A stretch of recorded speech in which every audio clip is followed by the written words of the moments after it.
It's just not hard to convince people this was an accident if that's what you were trying to do. But we found the suspect in record times, 33 hours. But this is what I want to know. Is 33 hours actually record time? First of all, everyone should have been aware of the red flags that social media allowed this to be seen, viewed millions of times, uncensored. I think this is just a psyop that wants everybody to be mad. And How then- quickly and then- Erica got over all this. The crocodile tears. There was just no sincerity. There was no true grief. I couldn't hear shit.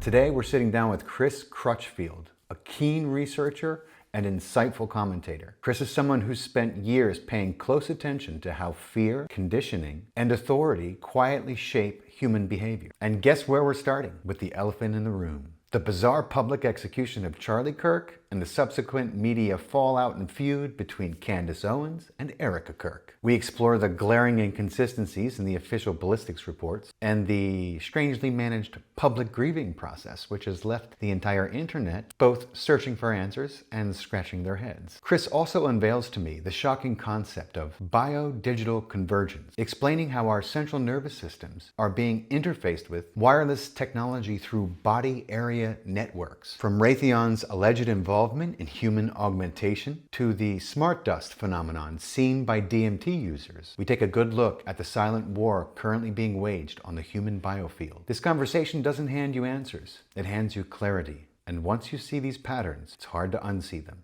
Let's get into it. Enjoy the conversation. Hey there, buddy. How are you, brother? Doing very well. Thank So you for great. having me. So great to finally meet you in person. And we've been talking for hours. And this is going to be an exciting conversation, man. I've been following you for, I think, a couple of years now, you know. And we were on one or two lives with Alec together. And what's his name? Street MD. Yeah, Street MD. Yeah, he loves coordinating them things. But, man, always such a keen intellect, always very insightful, and you come at things with a perspective that is very much your own, but always impresses me. So I was like, man, I got to get Chris I'm going to get Chris to Georgia on my podcast. Thanks, I'm excited to talk to you, continue to talk to you. Me too, man. Yeah. You're someone who, ever since you came across my radar, I've always appreciated how you can, like, you clip things really well. Like, you kind of get to the point and you give me a good A to Z about what it is you're talking about without a lot of melodramatic verbosity and all this. And I always appreciate that. So I'm always like, he's got his ear to the pulse. And I'll be learning stuff like, oh, wait, okay, fellas. That's Caught right. that before I did. That's right. And you were also who introduced me to Adam Eisenberg, right? Yeah. That's right. You were like, you should talk to, and that opened up a lot of different doors into that community for me as well. So thank you. I appreciate that. Yeah, cool. We had a really good interview. Adam Eisenberg was the Pentagon whistleblower. He was on site. If you guys want to go back and check that podcast out. Yeah. When I first met him, his story, just hearing his perspective, that's like a front row seat to the main event. You're like, so you got there, and what did you see again? all right, he was like, Not a damn plane part in sight. exactly. That's what I thought, you know. But, you know, we've been talking, and the thing that is at a crescendo right now across every social media and now mainstream media, you know, has completely picked up on it, which tells you something, you know, is this Erica Kirk versus Candace Owens that is going down that we've been talking about. And I mean, I figured let's just we'll start with the elephant in the room because it's on everyone's mind. It's a purple elephant. Yeah, man. It's you chocolate and vanilla elephant. Like. So tell me, when you first saw, like you know, when meanwhile, as I mentioned before, you know, if I post a picture of a child buried in the rubble. In you know Middle where, East somewhere. Yeah, exactly. And one of her pinkies is sticking out with a drop of blood on it. I get hit with a community violation, right. but everyone's allowed to see Kirk bleed out. You know, but that's apparently on a loop. On a loop. Yeah. So right there, something don't jive right. You know. But what did you think when you first, you know, like that night you were sitting down and you're looking at things? What did you think immediately? So when I first heard about it, I was at lunch with an old buddy. I was catching up. He's in town, and I try to do this thing where I'm getting better at it, where I just shut my phone off and I'm like very much there, and then I'll pick my phone up later. And it was one of those things where I picked my phone up and had all these notifications and people asking me my thoughts. And I'm thinking, thoughts on what? Yeah. And as soon as I opened my phone, the very first video was like, pow. I'm like, oh, snap. Now, for me, Charlie Kirk was somebody prior to his assassination that I found very polarizing. I didn't have a tremendous amount of disrespect or respect for the dude. I didn't hate him, but I didn't love him. And I recognize that anybody who's caught up in the American politics is still got some more learning to do. And, you know, again, I gave Charlie Kirk so little of my energy because I just didn't see the need to hate on people who haven't figured it out yet. When he died, I remember thinking, I think this is going to be big. Like, I think I have this gut feeling that says this is more significant than maybe anything. Even though I didn't think that Charlie Kirk was a big deal to me, I recognized he was a big deal, and what he represented was a big deal, especially in this kind of conservative renaissance, if you will, of the last few years since COVID. And so I just knew, uh-oh. And when the friend who I was with, when I told him, who's also not very political, his whole take was like, yeah, I bet it was a ritual. It's probably like a thing. I'm sure there's something to it. And in my head, I'm like, yeah, I mean, I'm sure you're right. But even as a non-fan, I feel like there's something in my heart that hurts. Right. Because of what I feel like this represents. Like, I feel like they're going to try to justify and do a lot with this. And it's not like I feel good about that. And nor do I think it's a bad thing or a good thing. It's just kind of like, no, you guys, not this, not him. I don't know what I want. I'd rather, but just not this, right? We all got to descend into politics and sound bites, essentially. It's like, oh, here we go again. Another basic conversation to get everybody in. I spoke a little about it right when it happened. And then what I found was that no details are coming out. Everything's confusing. None of it really matters at the end of the day. I think this is just a psyop that wants everybody to be mad. So I took a couple weeks off. Didn't pay that much attention to it. And it wasn't really until the days leading up to Erica responding to Candace and then the days since that I've been like, I'm in. And I was telling my mother this earlier. I'm like, for me, I hate to make light of the fact and say that it's fun for me. Right. It's not fun. It's an awful situation. And we're obviously being lied to. So it's really a game of Clue. I'm treating this more like a whodunit. And I'm not looking to point fingers at Candace or Erica or anybody specifically. I'm just going, so I'm so emotionally divested that I actually am excited to get in the middle of this and really suss it out based on what we're being presented. Because I don't care if I'm right or wrong. Right. Because I didn't like the guy no way, but I'm pretty sure they're lying. So, like, let's talk about it. So I just kind of am looking at this now, and I'm just going, this is a problem on so many levels. But to me, the biggest level is that Charlie, maybe he realized this toward the end, maybe he didn't, but I feel like Charlie's life, and at least his work life, was dedicated toward a cotton candy project, a cotton candy real estate project. See what I'm saying? Very beautiful, idealistically great, substance-wise. If heads of state and banks and international banks and mafiosos select presidents as the faces of militaries and other secret societies proliferate, then what are we really talking about here? Charlie Kirk didn't help get Donald Trump elected. Charlie Kirk doesn't have a legacy other than that he was echoing into a limited hangout called American politics. Now, I understand that most people don't arrive at that understanding or maybe still just catching up to that. So I try not to be mean and dismissive and off-putting, but because I'm calling a spade here, and I'm not even hating on Candace, I'm just saying, hey, your homeboy was mixed up in a fool's game, and he effed around and find out. Right. But at the end of the day, it's kind of diabolical what they did to him, and they're definitely lying about it. So at least I can say that. So like what I'm finding is that when they force you to pick a side, that's already a problem. We're not supposed to have to pick sides because life isn't a binary. Right. You're supposed to do what you want to do, and as long as it doesn't affect what I want to do or impede, you do it and I do it. And right now we're being told your too dumb to know that Candace Owens is dumb. Right. She's a grifter. She's a grifter. And because you have no discernment, only me. Listen to me telling you not to listen to her. She's the problem. Because without Candace Owens, everything would make sense or whatever. Like, yeah. Okay. That's, you see what I'm saying? Yeah. It's just become one of these social experiments. So now I look at Candace Owens and Erica Kirk as more of a social litmus test. Where are we as a society? Can we have honest conversations? Does anybody have discernment left in the building? Yeah.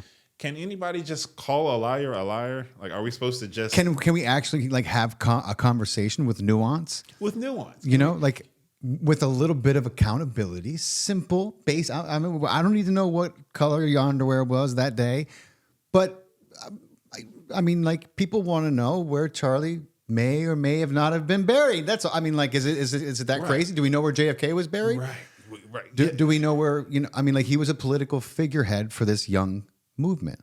Why is it so offensive to ask? Well, exactly. You know what I mean? It shouldn't be. And I have this saying that I say with my wife all the time. I go, you know, a lot of power came in the understanding that you have to choose to be offended by something. Meaning the recipient has all the power.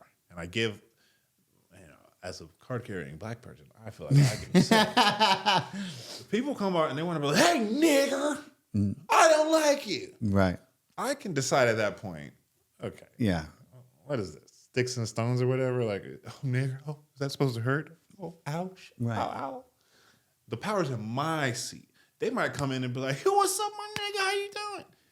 And I can be like, hey, bro, Yeah. you don't get to call me like that. Look at your skin, look at my skin. Hey, the difference is the power's still in my court. Of course, yeah. So I get to choose to be like, oh, well, he didn't mean anything by that.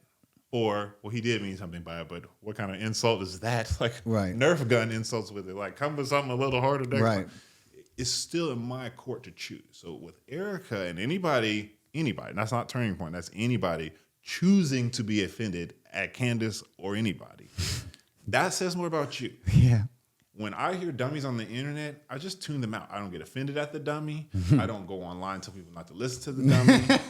I don't think that the dummy's going to destroy the sensible institutions that I support. I literally ignore the dummy. Yeah. So I'm going, why, for y'all to call Candace a dummy, why is it, since when is being a dummy such bothering you so bad? You know how many dummies are in the world that I would like not be able to function if I had to highlight every single dummy? What Candace is doing is she's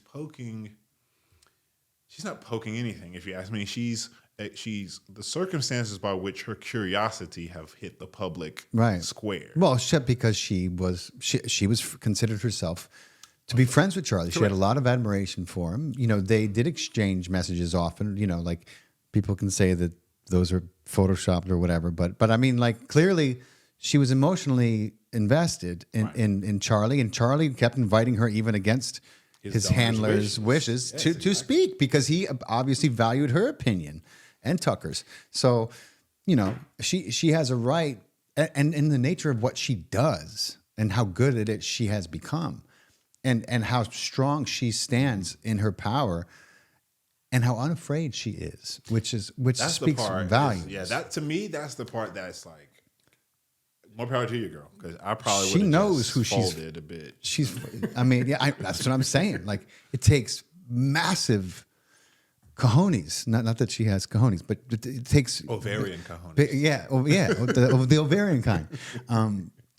I mean, she knows the kind of people that she's dealing with, and she's just unflinching. So, this is okay. I'm glad you brought this up, because this is where I really sometimes do wonder, like with Erica. Does she really know the kind of people? You mean like with Charlie, too? Like with Charlie. Yeah. Because, again, I don't know Candace. I have a couple mutual friends with her. I'm still trying to get them to be like, yo, put me in touch. But don't tell them it's me. I want to stay off the record. Yeah. But what I had to learn, having spent a lot of time in Los Angeles and in the Hollywood scene, is that nobody's really taught media training. Right. You might have been taught media training as an actor. I was taught media training as an actor. But that's just actors, and it's just people who have to do like personality stuff. Most people don't really know that presenting yourself on camera, speaking a way, phrasing your question a certain way, repeating the interviewer's questions as a statement, all these little nuances that come with media training. The one thing that I found is that Candace Owens has got media training down. And as it does seem that Erica Kirk does too. The difference is all the media training in the world doesn't absolve you of fear. Right. And when you're actually afraid of something, whether that's confronting It your shows past, up, right, yeah. or whether confronting the present, it shows up. And people who have no bone to pick can just see right through the veneer. So if you ask me, what we're really seeing here is Candace Owens fumble and stumble into a bigger thing. And if I'm hunching here, my hunch is that she might not actually know exactly what she's up against, which is why she's helpful in this situation Right. for this particular type of inquiry, is because anybody who really does know what they're up against might just be a little They more, might be a little more shy. more shy. Yeah. Yeah. And there were several times when she brought up the Egyptian plane thing. I'm going, if I had to guess, and I don't know what the planes were for, but my hunch would be something relating to the management of her neural system. Right. Whether that's Erica's neural system or Charlie's neural system. And of course, that's a very loaded term. That's right. Maybe your audience is familiar, maybe not. But I don't need to divert on that. Just the point of, we'll call it the PlayStation controller was on an airplane. We're gonna come back to that. We'll come back to for it. sure. That needs explaining a little bit. I would argue it had to be for her because clearly Charlie's was not functional. if Either it was in that place, or he had a separate one. Yeah. And Candace just didn't happen to catch the planes relating to his other one. Yeah. To me, to be honest, the way Erica's answers are giving very much like she knows exactly what those planes are for. Yeah. She's probably told to deflect any attention to them. The way they're choosing to do that is to mock the idea of them. Yeah. The problem is and then feign emotional outrage over feeding the emotional outrage. I don't know why. Like I would rather be eating. do you know In-N-Out. why there was a school bus behind you on the way? You're like, what? You're not concerned? You don't think you should know why? Like what? What did you just answer? Right. But again, to me, that's because if they just said, all right, Erica, answer her, we probably would have got some sort of blabble between concern and non-concern. Right. What we were given, if you're asking me, and again, I'm hunching here, so I'm only surmising, but what my hunch is that we're looking at a very scared individual, and her fear is being translated to insincerity. Yeah. And it's because, you've been in theater, you could be the most confident actor, but let's say the NSA is sitting in the crowd on row one, and they say, you screw this line up. It's a lot harder to act. It's a lot harder to act. So I'm looking at it, and I'm going, I usually prefer to be somewhere in the middle. I don't like going to either extreme. Yeah. I'm not one of the people who thinks that Charlie's hiding somewhere. Right.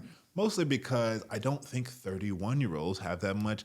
I remember being 25 in LA. You're not moving anything. You're not moving any needles.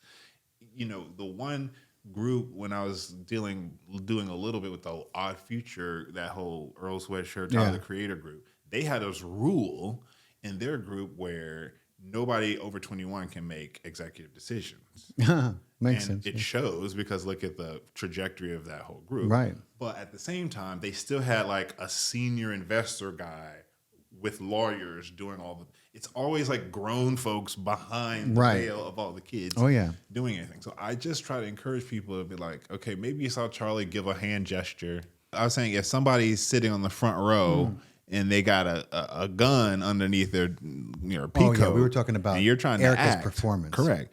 You're trying, even if we're not talking about acting, because I realize a lot of people watching this might be actually sympathetic to Erica's plight and Charlie and the Turning Point plight. And I, just so that whoever's watching this knows, I don't have a bone to pick against Erica or Turning Point. Yeah. I have no skin in the game because I didn't vote. Right. And I don't care. I know that the liberal cause is really problematic. So it's not like I'm some sort of liberal lefty. I just see that these are two wings to the same bird. And when I began to understand how our country is really structured, constitutionally and contractually, then I began to be like, okay, got it. Neither of these things are solutions. Y'all, come on, y'all, figure this out. So I'm not mad at Charlie. And I would say that I have gained more empathy for him since he passed, mostly because I didn't like him that much. And then I saw all these people just kind of hating on him and saying all this, and I'm thinking, come on, you guys, where's the maturity? We all beating up on somebody, but the guy's dead, okay? He's got a black best friend, so I'm pretty sure he wasn't racist. And I've heard him say some things I disagree with, but I've heard him say other things that I agree with. And as far as I can tell, he was really starting to question some of his allegiances. The biggest issue I had with him is something he seemed to be capitulating on. And I remember thinking, this brother died around the same age as I was when I first started learning out about the nefarious activities of the hexagram. Yeah. So I can't assume that I was some sort of dumb, gullible shill Right. if I would have been in the same position and offered the same amount of money to do what he did. I just look at this and I'm going, it's just not hard to convince people this was an accident or a freak fluke act of Tyler Robinson Right. if that's what you were trying to do. Right. I have another friend who swear it's her professional opinion that what we're looking at is the death cult. That is a group of people who like to maximize off death energy by creating a killing and then keeping that killing in the news day after day after day. So we're all having to basically relive what we clearly saw 100 times on loop that first day 3 months ago. And, nobody's talking about Trump's assassination attempts or literally anything of any merit whatsoever. No. But I do enjoy talking about what everybody else is talking about. So to that extent, I really do enjoy talking about the current situation. I saw it happen. I was a little shocked. I was watching this on Instagram because they have so much censorship. Yeah, I was like, what the fuck? So immediately I was like, this is fucking insane. And then of course it was everywhere. And then, and I did a podcast. I was a guest on a podcast and I was talking to that dude and he was like, oh my, he was really shaken up by it. He's still a little more plugged into the whole political theater nonsense. Yeah. Well, people wake up at different times. That's right. And I was like, before I learned anything, but then they dig their own grave when like, oh, well, but we found the suspect in record times, 33 hours. And of course, all the numerologists and the 33 hours. They're like 33. Right. I know. And I told you. All right. I was like, okay. But this is what I want to know. Is 33 hours actually record time? Yeah. I don't think that it is. No, I don't think so. I think they were tooting their own horn. Exactly. A historic amount of time. First of all, it's not a historic amount. I mean, I'm pretty sure they found Lee just a few hours later. Exactly. Like half or Everyone more. done forgot. Right, exactly. Ridiculous. But then when I saw Erica, that was the first indication to me that this was way off. This is nothing like what we're being presented because grief is grief and trauma is trauma. Right. And if you're a human being with a fully functioning brain, as we've been told Erica Kirk is, and we've been shown endless videos of how much she loved him and he was her everything. And so we take that at face value, but we assume that there was at least a relationship there, right? And then for her to do what she did, not 48 hours later, I was like, can you fucking picture Jackie talking to? I mean, anyone who's truly seen that with they're not talking to anyone. Right. They're not doing anything. They're in a fucking state of catatonic shock. I would probably be in the woods by myself, trying to console their children and themselves and make sense of this insanity. Right. They're not. I don't care how fast you move through the stages of grief. Nobody moves through it that fast. Like 72 hours. Like she was literally in a press conference. That's the only record that was broken. Exactly. And how then quickly Erica got over all this. Yeah. And then how completely the crocodile tears, there was just no sincerity. There was no true grief. I couldn't hear shit. I'm a trained actor. Right. 20 years I spent training in the craft, and you learn. You learn first how to create real emotion, and then you learn how to fake at it. Right. And there's a vast difference between the two. One is obvious. Right. One truly touches you. You know what I'm saying? Right. Like when somebody has generated real emotion and they know enough to try to, good actors learn when you have to, we become so emotional that you're crying in a film, you create enough of that so that you can hold it back because that's what makes the other person empathize. It's not the, tears it's not the tears. Right. Actors who don't know better, they just like, and it's like, but nobody's moved. Right. But an actor who knows enough to generate it and then keep Rein it it in. in, yeah. That's what tugs at our hearts. Exactly. You know, and Erica was Projecting. That's what fucking was being so spewed far out, removed yeah. from anything that remotely resembled that. I mean, she was just like, I mean, if I poke my eyes hard enough, maybe they'll water. Right. If I put this Visine Yeah. in my tear duct. Be careful. Yeah, it was kind of like, you're right. This is the other thing that I think that the internet doesn't give space for. It's the fact that there are professional actors and professional linguists and professional behavior experts who have all weighed in on the inauthenticity of what they're saying.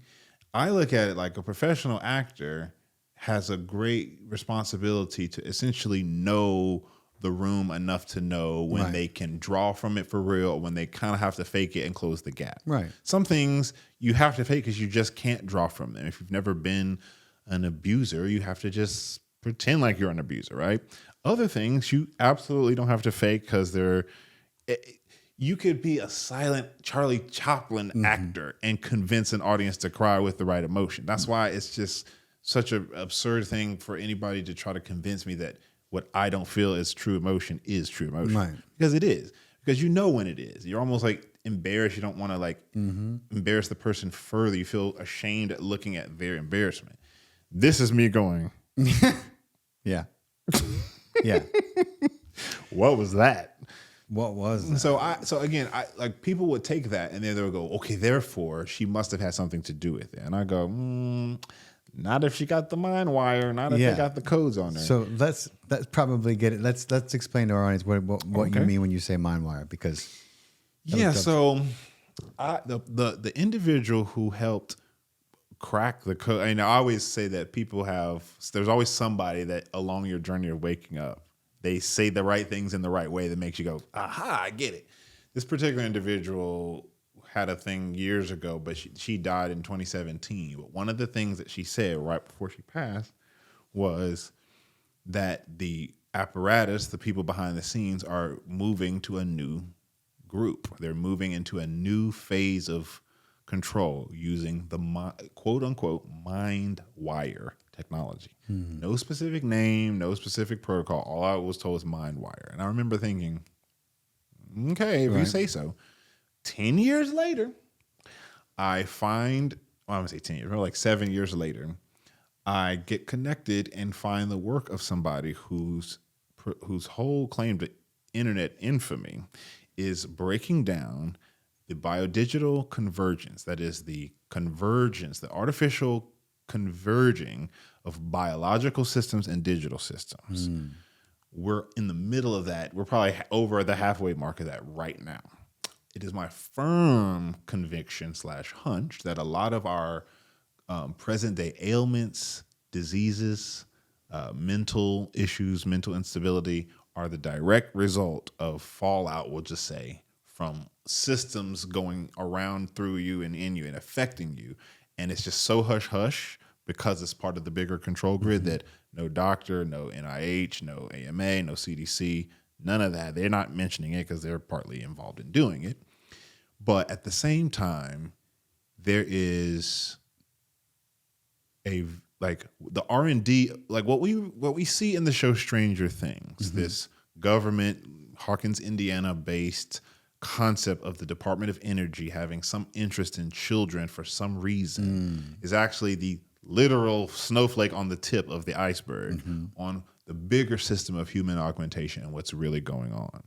So I truly believe that if the military-industrial complex is at the tip of the spear on this, and the company within the military-industrial complex that is at the tip of the spear is Raytheon. And it is. And it is. And the individual who we're all wondering about the authenticity of is the product of, is the child of a chief development strategist For Raytheon in Israel. In Israel. And the mother of whom, I'd have to double check, but I've been told / seen enough Homeland Security, some sort of Homeland Security connection. Intelligence connections, yeah. To me, it's just saying, come on, you guys. Are we really trying to think this is just one pageant girl? Yeah. Have we not seen the girl, Bryce Taylor or Kathy O'Brien or any one of the MK Ultra whistleblowers that say beauty pageants are the #1 recruiting tool for people in the cult? Then ask me why Donald Trump owns not one, but 2 beauty pageants. Right. And why his good friend Jeffrey doesn't exist anymore, Epstein, has so much, like, why is the Venn diagram so Connected. on top, so connected, right? Am I looking at a PVC pipe here or a Venn diagram? Because it seems to be one big circle.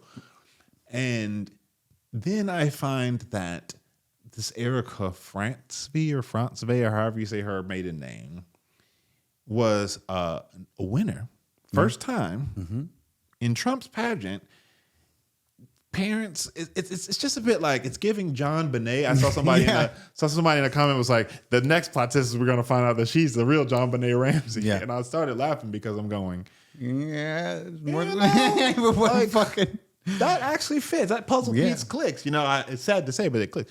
So, I have this saying where I say the people who are working behind the scenes are dealing with what I call an incredulity factor. That thing you're explaining, Chris, is so incredulous that there's just no way I can believe it. It's so incredulous. Have you been watching Westworld? Have you been watching that show Dolls with whatever the actress Scarlett, and I forgot the others who's in the show Dolls? Have you been watching too much Stepford? Too much Black Mirror. Too much Black Mirror.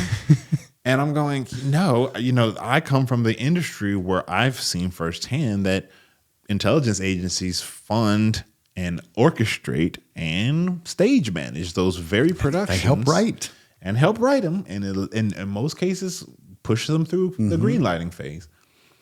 Specifically to make you say stuff like that when I bring it up. And also to seed it into the public consciousness that is actually possible. Right.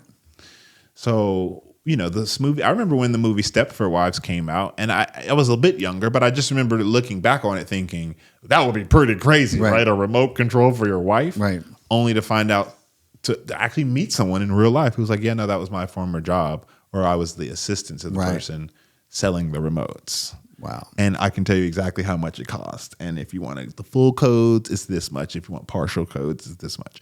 So I was able to, my relationships and my conversations and my positions have just put me in rooms and locations where I can confirm a few things that aren't hunches for the people that I'm talking to. And so what I'm really looking at this is I think we're fully in mind control season where, have you seen the show Westworld? Yeah, I watched first season, yeah. Okay, so only the first season? Only the first season. Okay, so I won't spoil it. Well, I think I started to watch the second season. I was like, what happened? Where's it go? It kind of tapers off after the third. But do you remember Jeffrey Wright's character, Bernard? Yeah. Does Bernard find out the big revelation on his past in season 1? I forget. No, I don't think he does.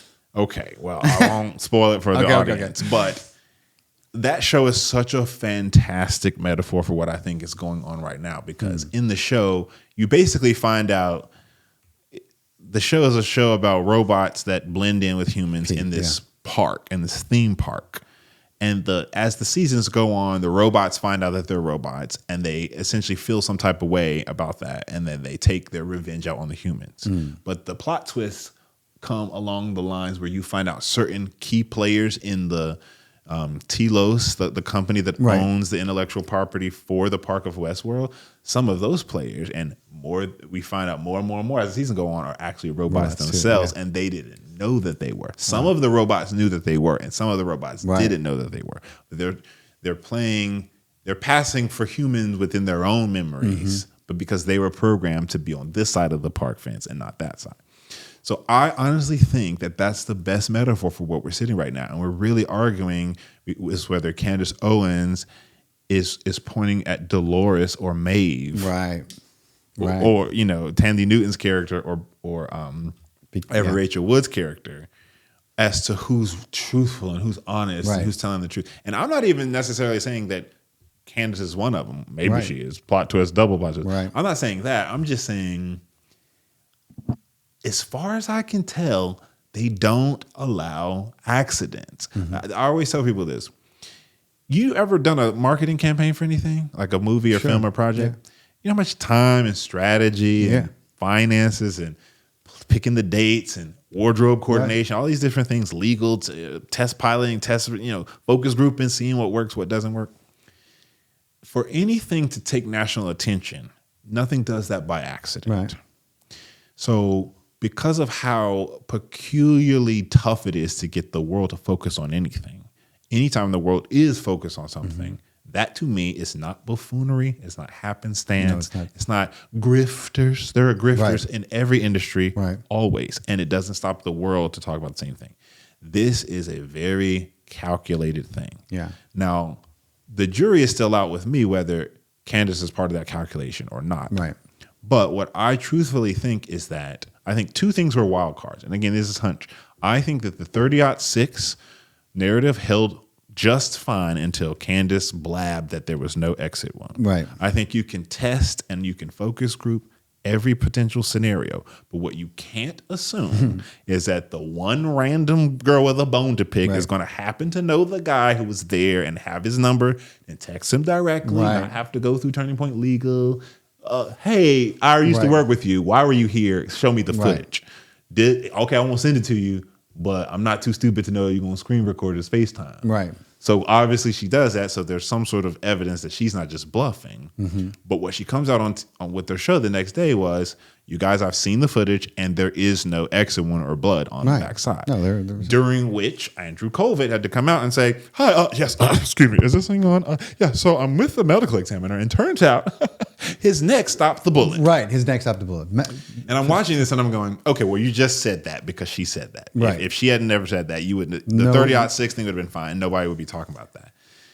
Separately, the other thing that I think that they didn't account for is the Franks and the Andrews and all the different splintered conversations that are not under the Turning Point umbrella. You can't plan for that. You can. You just can't plan for every contingency. No, not in the age of social media, not in the age of 1,000 cameras rolling through their phone. And not in the age of a billion bored people who are tired of being lied to. That's right. Who are determined to. That's the part that's why this is different. It's because we've all known maybe we can't trust the media. Right. After COVID, we're all just like, Yeah, don't believe a fucking word.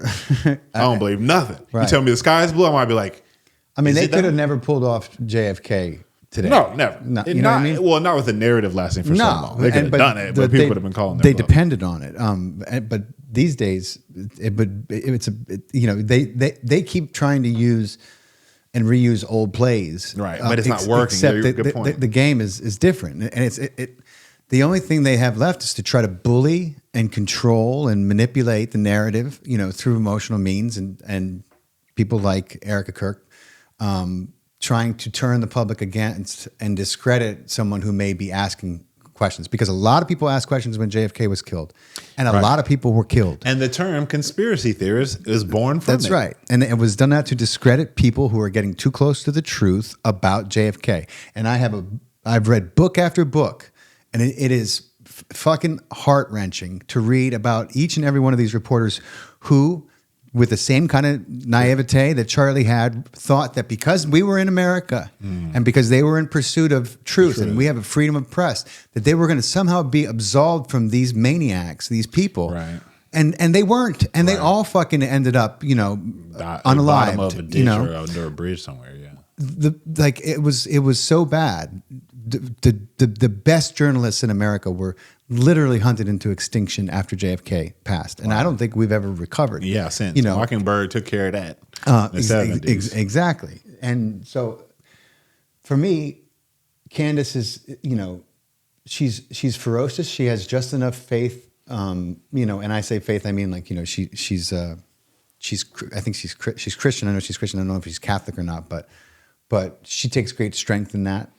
She tries to restrain herself from cussing these mofos out every she does. show. And she's asking good questions. I do not believe that. I don't believe that she is controlled opposition or that she is playing a part. I think that she's mixed up in something she wishes never happened. Yeah, I think she's in over her head. She's but I definitely in don't over think her she's grifting to me is just like, okay, everybody who says she's grifting, please go over there. Don't talk to me anymore.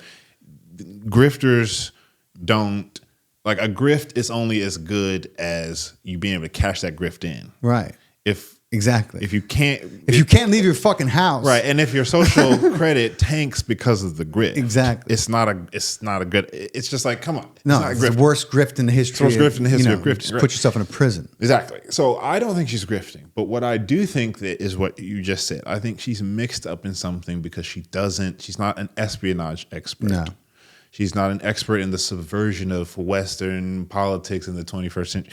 She's a kid. Yeah. Who's got a fast tongue and a pretty decent penchant for like connecting dots. Yeah.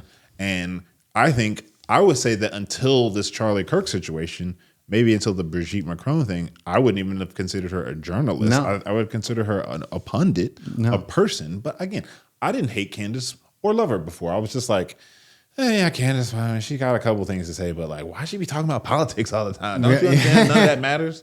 That's how I felt about Candace. Now I'm going. She was not very popular at all in the black community. I know that. Well, no. And here's the thing. So I asked cousins and friends why, because again, I have this. Yeah, you're kind of I'm an anomaly as the black community goes. I grew up in a private Christian setting that was all black, and then when I was 15, I switched schools and churches to all white setting, basically. So I basically wasn't black enough for my black friends, and I was black, so I wasn't white enough for my white friends. And there were basically no Asians or Indians at the time in Charlotte.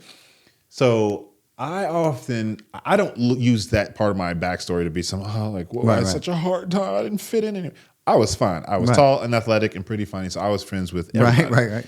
But I was not like, I didn't have a lot of girlfriends because I was like never really that dude in either one of these subcultures. Right. But what it's got me, the Candace Owens thing came late. I just remember being like, why does everybody dislike this girl? Like, I hear her talking to Cardi B, and I'm pretty sure I agree with Candace over Cardi B. Like, what's going on? And it took other black friends of mine to help me understand, okay, got it. You just hate Candace because she didn't like George Floyd, and she called that lie. And you don't know anything about her. You just don't like her because she represents the other side. Got it. I came to learn there isn't a thing Candace has done. Candace just represents black conservatism, and black liberals don't like that. It's the same reason why you might ask why Joy Behar doesn't like Donald Trump. You see what I'm saying? It's not like it has nothing to do with his skin color. It's just that she just doesn't like his type. And I think that black folks saw the same thing with Candace. I was just kind of a bit like, yeah. You're like, wait, what is like, it? I don't get it. I mean, I think it's switching now. I think it's... Oh, it's switching. It's switching master much. Candace is doing one thing that I'll have to tip my hat to her that I don't think I could do. Keeping my decorum in the context of such bold lie. Oh, yeah. Like, I'm very great at keeping my decorum, but I will crash all the way the F out if I just am feeling some type of way about something very granular that I know I'm right about. And I've seen several of her episodes where I'm like, you're better man than me, Candace. Yeah. I would have latched into that dude. That would have been the video everybody talking about, because I would have talked a whole hour on one subject. That ratty ass hair of yours, Erica. How on earth you this rich? And you ain't got no roots, but you got all that frizz like you just touched an electrical outlet. It's like, again, I wouldn't have resorted to ad hominem attacks. I'm looking at a script. Boris Johnson, the premier or whatever of England, always comes out with the ratty looking hair. And I remember asking an English friend of mine, like, why? What's with it? Yeah. And they're like, yeah, that's his look. They're like, I've seen him like literally mess it up before he goes on camera. Wait a minute. Yeah, that's his shtick. Like Carrot Top has a shtick. Yeah. Everybody got a shtick. Who's the one with the sunglasses, the two-tone shades? All the mafia guys wear dark on the top, light on the bottom sunglasses. Everybody got a thing. I'm thinking that what their Turning Point's thing is making her into this frazzled widow by like making her look like that. Yeah. They're definitely. They're trying to. There's people with way less money than you that look more put together than you.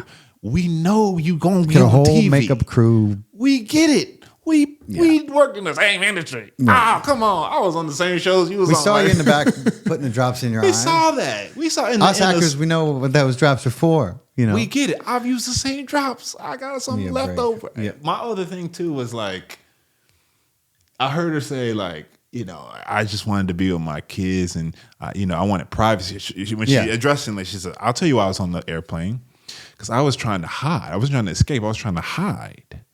And I'm thinking, oh, on an airplane? Okay, sure, if you say so. Right. And she's like, I would rather have my In-N-Out burger Oh yeah, yeah. than be traveling around. I'm thinking, this is when saying the most is working against you. Nobody's asserting you were on the planes. Right. Tucker's already come out and said the planes were real. You're acting like he didn't say that, and everybody's saying things that they didn't. It's now more weird than it was before you said it. No one was saying you fucking rode on the planes. Right. Like, lie to me. Just be like, she brought this thing about the planes, and I had somebody on my security team look into that. That was freaking crazy. Like, that's kind of scary. We need to look into this. Thank you, Candace. Lie. Say that. Just don't come out and say, if you're gonna lie, make it count. Yeah, I know. Don't give us some shit about the In-N-Out burger and fucking Shimon Shabazz or every Friday night. I'm like, everything she says is more. It's almost more incriminating. It raises more suspicion for anyone who's like, wait a minute, what is she? Did she just speak in Yiddish? What the fuck? Right. You know what I mean? Like, I thought they were Catholic, or weren't they? Right. Weren't they Christian? Exactly. That's the other big thing. Hey, Grok, does Christian? You're the one that told me that. Do Christians say that they're Catholic? No. Shabbat Shalom. Yeah, Shabbat. No, Jewish people generally say that. So what's happening here is bad decision making. Yeah. In the face of a crisis. And I would be willing to bet there's some sort of daily meetings that happen about optics. I just think that whoever's in those meetings is drinking like do the most juice, like do the most paste is like mixed into their salt. Whatever. It's just, I just have a hard time thinking that of all the things they could talk about, the things they choose to talk about are smart. And that is why, and this is another thing. So early on in my research, I remember reading this long interview series between a guy who claimed to work for a secret division of the government with extra dimensional beings. He didn't call them aliens from a planet far, far away. He called them biological life forms that we co-developed. Some are sentient, some are AI based, some are, copies of other things. And I'm not promoting or negating this. I'm simply saying one takeaway that I got from that while reading that really stuck with me is this gentleman, again, his words, not mine. He said, people often ask us why we work with these extra-dimensional beings. Mm-hmm. And the answer is because humans have a creativity that they don't have. He said it's a symbiotic working relationship because while they could learn your language in 2 weeks or convey their emotion with their skin color, if you give them a simple logic problem like get the frog, like the game Frogger, get the frog from this side of the road to that side of the road without hitting anything or with these logs that are moving, he said, you could sit there and watch it for 2 weeks and they wouldn't get it. Wow. But just as simple as like, hey, there's a bridge that's out and we got to figure out how to get something to create a bridge. He's like, they will sit there for months and months and months and never get it. He said, you give them multiple choice and they'll work through the answers and get to the right one. He said, but if you don't give them multiple choice and you just give them a creative problem to solve, he's like, they'll never do it. And that's why they use the humans. And he said, so everything that they have, he's like, one thing you can always tell from a product based in the synthetic origin is that it lacks the creative, the human, like that like nugget of whatever. That nuance of humanity. Yeah, it's the nuance of humanity. I think it translates to the spark of believability. Right. I think in music, it translates to like that thing that makes you hear it versus like, I mean, it's in tune. Yeah, it's all right. Like, doesn't give me goosebumps. Exactly. Yeah. I think that in creativity and art, it just expresses itself different ways. But I remember keeping that in like whether or not that guy was speaking irrelevantly. Right. The point, I think, is there is a beauty to human creativity and something about this human augmentation, human synthetic derivative thing is lacking that. Oh, yeah. And I have kept that in my back pocket ever since. And I can tell you that I fully believe that because it's almost like I use it as a ledger and I go, why is it that I feel like this is lacking so much creative validation? COVID is a great example with the UN. Mm-hmm. When you remember that song, like the crazy song the UN put out, have Kumbaya, we're all COVID-19 free with a vaccine. It was like a song. Oh yeah. I remember thinking, okay, I have a homie who I used to produce with some stuff, and he did a lot of stuff with UNICEF. But like he wasn't a great artist. He was a great producer, but not a great designer. He just knew how to get people together and get jobs done. Then I'm looking at all their stuff come COVID, and I'm going, it is not hard to go to LA, to go to Chiat Day, to go to William Morris, to go to CAA and say, give me your best. Who makes the dopest ad campaigns for what you do? Right. Great. Bring them to the UN. We'll pay them $1 billion and we'll have them do our thing. For whatever reason, anytime you see the UN's internal stuff, you look at it and you're like, Cringe. who made this? Well, like This is, y'all are the United Nations. Like, y'all can't afford any. Like, every single director and editor I know would do a better job. Like, Right. I'm not even about tooting my own horn. I'm saying this is very low hanging fruit here. It's just like an infomercial, and this is like some high school production. And when I see stuff like that, it means that somewhere at the top of the chain, whoever approves this and says yes, this is great, does not have that human creative spark. You see what I'm saying? It's like there's this whole. So when I see the moves that Erica and Turning Point in general are making, I'm like, come on, y'all. If y'all are lying, you can lie better as a human. Right. Humans, like crack addicts and drug addicts, are way better at lying. no shit. So I know that like the point isn't, if you're telling the truth, it shouldn't be this hard for other people to understand that. Or believe. You. And if you're lying, you should be lying way better. Like, Yeah. this is like, The what am I looking at? Makes me think that y'all don't know what the fuck you're talking about. Or you know that there is something non-human making the decisions. Yeah. Because even when the humans are like, really, maybe we shouldn't say that. They're like, nope, this is the script. The cyborg said we say this. We already pressed the button too late. The instructions were already sent to our brain chip. Speaking of cyborgs, I want to go back because you know this neural overlay. That now, like I've spoke and done videos extensively on MK Ultra. Not that the YouTube has allowed them that much reach, but I love reading people. The one chapter of Jesse Ventura's book, 63 Documents the Government Doesn't Want You to Read, is the only true remnant documentation of the MK Ultra early version of MK Ultra. Okay. You know, and it doesn't deal with the chemical aspect of it. It just deals with the hypnosis apps. And it is so revealing, you know, because the agents who wrote this report in such a state of glee because they had such a massive success with their little experiment using two secretaries who they referred to as the girls, working at, you know, one in one office in Langley and the other one in another. And they were able to, through, you know, essentially hypnotic suggestion, sit these girls down, put them into a trance, give them their directions, and then send them off on their way. And they were like, and we are happy to report. It works. You know, like Redacted went to building Redacted, you know. She contacted our other girl who was given the code word and a briefcase and told it was an incendiary bomb in the briefcase and told what to say to, you know, her counterpart. You know, like, and so I'm paraphrasing and summarizing about 3 or 4 pages of this report. And this is almost exactly what it says. But essentially, they were happy to report. I think it was in 1959 too.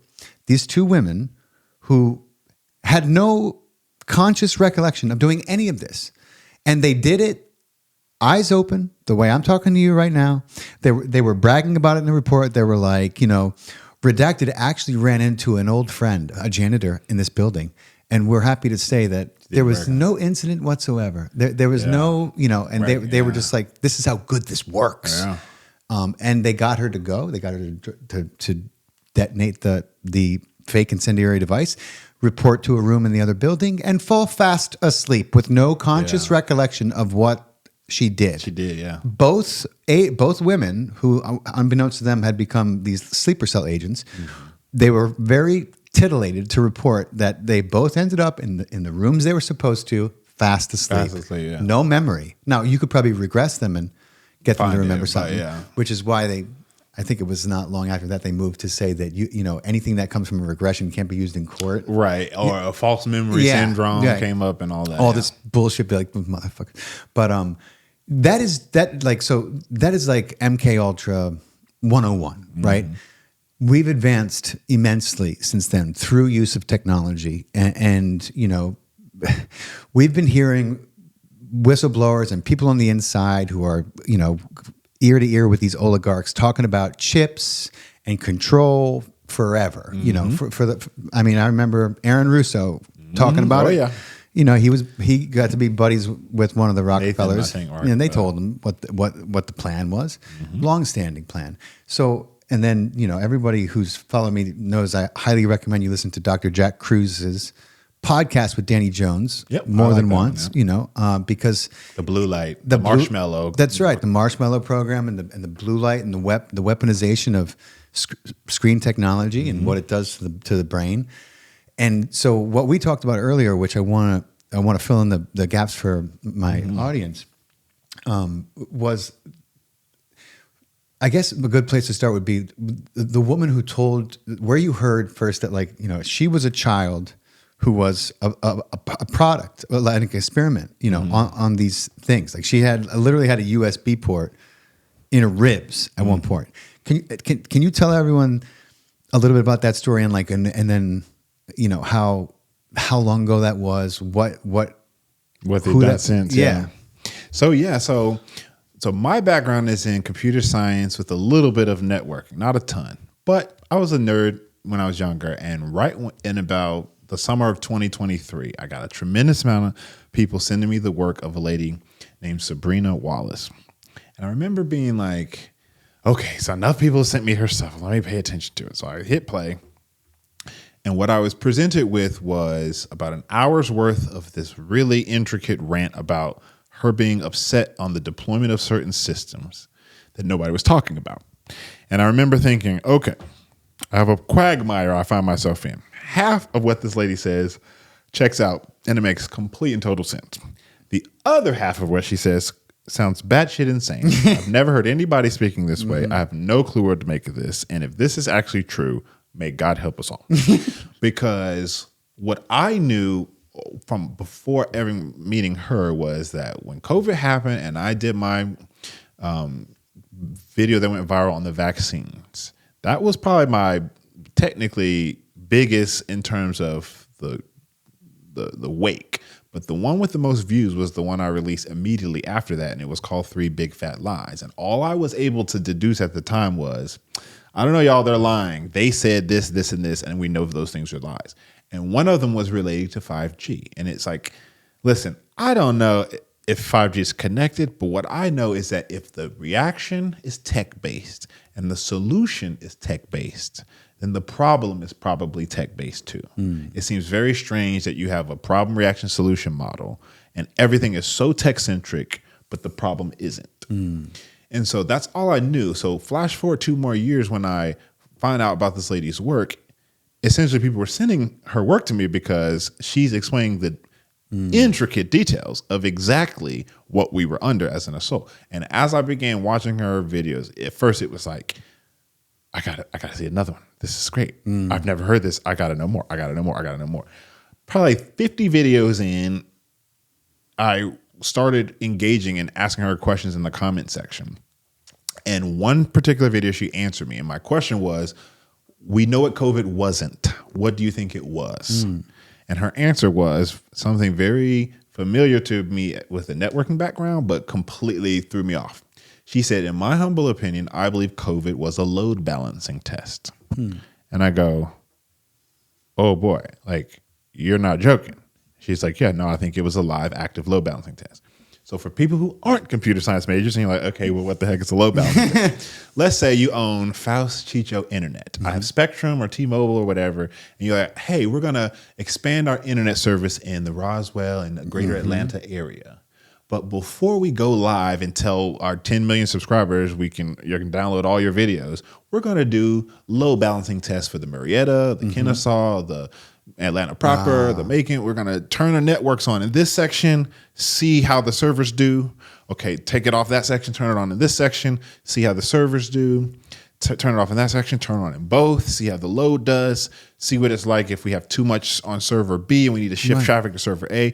They work all those bugs out before they go live with the system, because when you go live, PlayStation Network, Xbox Live, whatever, you don't want bottlenecks. You don't want your end users having, hey, I tried to log on and it doesn't work, and it's because all the nodes in New York City are overrun and the New Jersey ones are underrun. So you work all that out on the front end. And when she said, it is my firm conviction that COVID is a load body, one big thing that Sabrina would always harp on that it took me a minute to wrap my head around was this concept of the biofield being a body part. She goes, You got five. You got body parts that correlate to all your senses. You got your eyes for your sight, your nose for your smell, your taste buds for your taste. But everybody kind of halfway acknowledges the sixth sense. But most people don't ever really round the corner to connect the dot that you have a body part that governs that sixth sense. Yeah. The NIH redacted the biofield in 1905 and then put it back in 1995. So for almost 100 years, this reality that's there now was not there. Wow. And she claims, she has explained, Sabrina, that the biofield is essentially the wireless antenna they're using for the input-output. So the biofield is not the processor. Your heartbeat, and not technically your heartbeat, the mitochondria in your cells are each themselves little microprocessors. The in and out is just about translating biological enzymes to then correlate with electrical states that then correlate with ones and zeros. So that was the part, the big epiphany for me was, I know how the internet works in ones and zeros. I just don't understand how the body interfaces. And she was basically like, yeah, they just have several different algorithm protocols by which they use modified yeast, modified bacteria to act as biosensors. So your body, the electric system says on, the enzyme activates an analyte or some sort of peptide. That peptide produces a result. The result translates as a 1 or a 0. The field reads that and sends the information This is back. like fucking Total Recall, except you got to mix and match Arnold Schwarzenegger's character with the wife. You know what I'm saying? You got you, like for those of you who are our age, you may not have any idea what the hell I just said, but in the movie, That's a great point. He's given his memories are wiped and they're replaced, you know, and so he wakes up with his wife, and then he goes and does this thing which kind of collapses the memories that they put in place, and he's confused, and then you learn that the wife is a plant, you know, that she's not actually his wife. She's someone who was put there to keep an eye on him and make sure he doesn't get in trouble.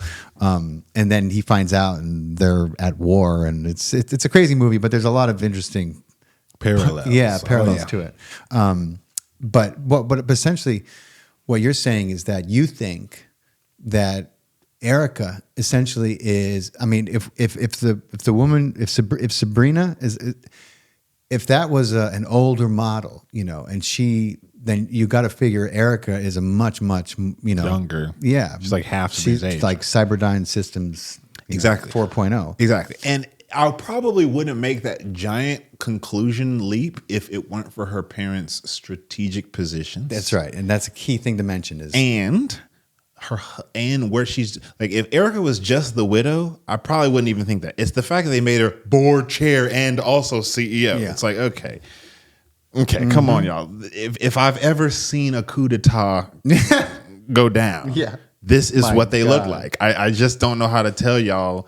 This doesn't seem natural in any context. No. I wasn't even a huge Turning Point follower, and I'm pretty sure Erica Kirk wasn't all up in the mix all day. Like, because when I did start looking at their stuff right after Charlie's death, I didn't see Erica in anything. No. So I just remember being like, well, I don't know about the wife, but if the wife either knows everything or knows nothing. And then the more I started learning about her family, I'm like, oh, well, now she knows nothing because they hit the button on her. Right. You see what I'm saying? She knows everything and then nothing once we hit this button. So again, people take that and they go, oh, that's speculation. How could you? And I'm telling y'all, I look at things in reverse order. I look at the influence. I look at the fact that we're talking about a national conversation on a basically public execution. That is not water cooler talk between the average pageant girl and her average husband. That's just not what that is. We're looking at something, you know, when BB called, like, hey, I'm sorry about it. It wasn't me, but I'm sorry about Charlie died. Yeah. It's been 12 minutes. How Now do you find even out know? that BB was in on the call. Is in on the call about the donor money pressure. That's right. So it all the intervention. it's all just shaping up to be a little any one of these hunches before any of this info comes out, and I'm the weird conspiracy theories. At this point, I would hope that for the last several minutes, nobody's even between us. We've mentioned Candace, so my perspective isn't Candace Owens derived at all. No, my perspective is I know people very much caught up in the company that her dad is caught up in, who have told me about their own experience and how much the intelligence Sabrina says Raytheon. that the intelligence agencies, and again, this is stuff she says in her Erica's public. father started Raytheon in Israel. Do you understand the implications of that? We're not talking about the janitor here. We're not talking about a guy who just was in a photo. No. We're talking about like the mastermind behind a division of a large military contracting company. With technology beyond which many of you can imagine, beyond which even I can imagine. Correct. And I've had my nose in it for many years. Right. When people talk about American military spaceships, it's Yeah. like Boeing and Raytheon and Right. Rand and Northrop Grumman. It's like And 4 companies. Interstellar, Newsflash. Right. Exactly. Yeah. Exactly. All that stuff, the edge of our space program is the Raytheon Right. corpus. So again, another thing she's mentioned publicly is about the serial numbers tattooed on her esophagus.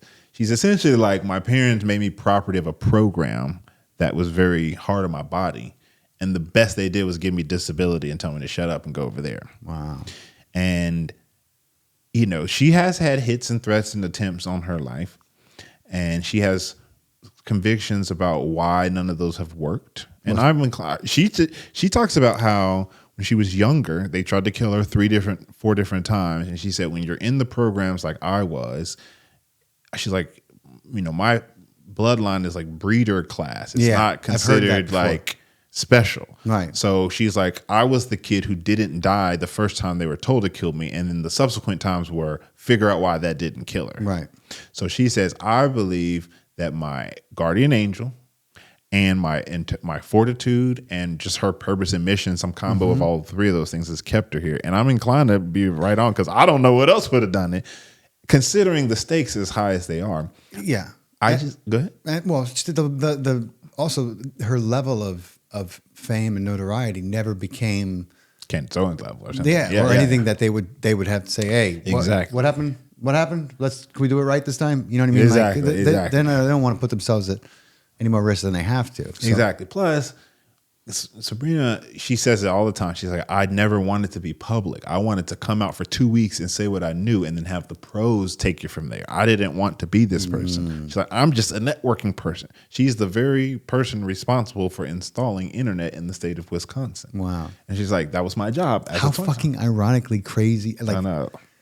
that is just profound and mind fucking. You know what I mean? I mean, it's just Yeah. to think of what happened to her, and then she became the person who. That's just And that was her moving Wisconsin to broadband internet. It was like her big project when she got her job. So she talks about during that tenure working at the different universities that helped first bring the internet to Wisconsin. University of Wisconsin at Whitewater, at Eau Claire, at Madison. She talks about the underground computing systems and how she was able to physically lay eyes on the underground computers that are wired through tunnels that have been here since the 1800s. Wow. So when we're hearing about AI and internet networking, what I'm being told in my other ear is, I mean, yeah, that's the above surface ground level newest expression of that. But these are some old ancient systems, and these systems have been running, moving energy through the biofield since the 1800s. She's like, when I was younger, I remember sitting over there where they used to pull up the GPU and the NVIDIA card and the graphics card and scan through people's biofield right through their PC or their PlayStation. wow. And I'm thinking, That was how long ago? in the 90s. And so what all of her experience has just helped close the gap for me is like, okay, got it. So the stuff we're hearing about trickle out now, you were the test subject for 35 years ago, 45 years ago, and we're just now finding that. I mean, the story you told about the MK Ultra, that's from the late 50s. Right. Kathy O'Brien, Paul Bonacci, some of these people are from the 60s.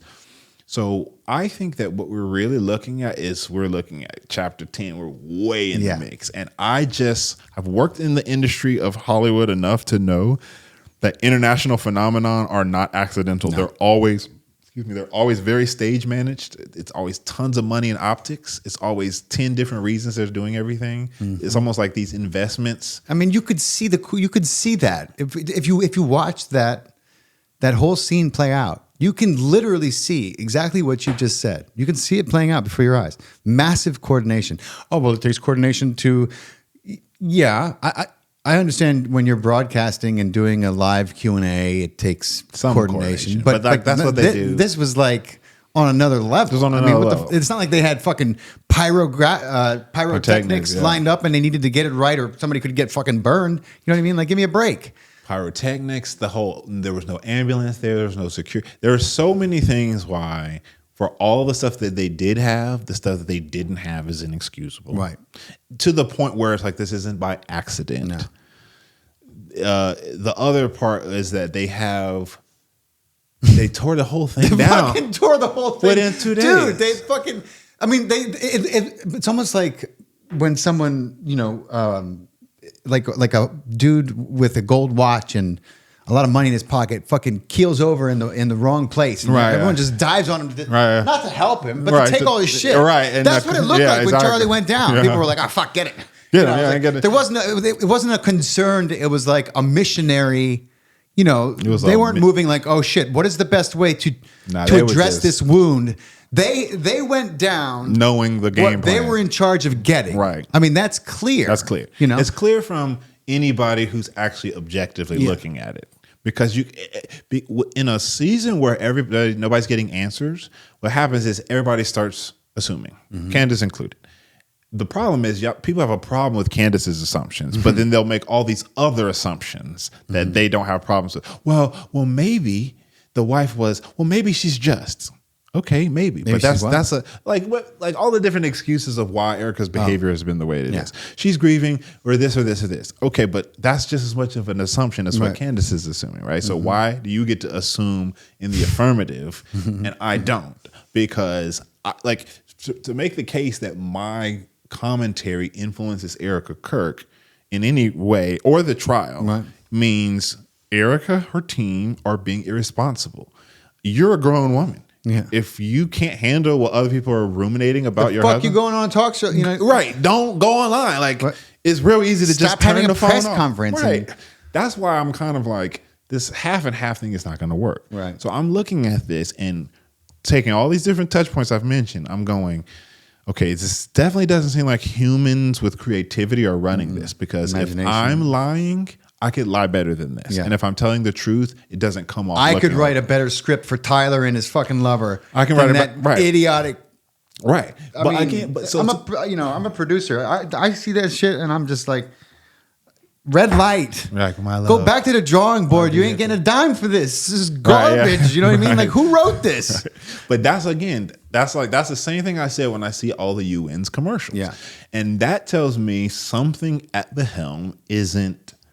It's non-human, because even a human in self-preservation mode goes, no, this lie doesn't work. Fix the lie, make it better. That's why I have a strong hunch that whatever's really checking the boxes at the top of the chain is not Erica or the board or a collective decision. It is some sort of directive. And I think that the directive is coming from the hexagram, the Knesset.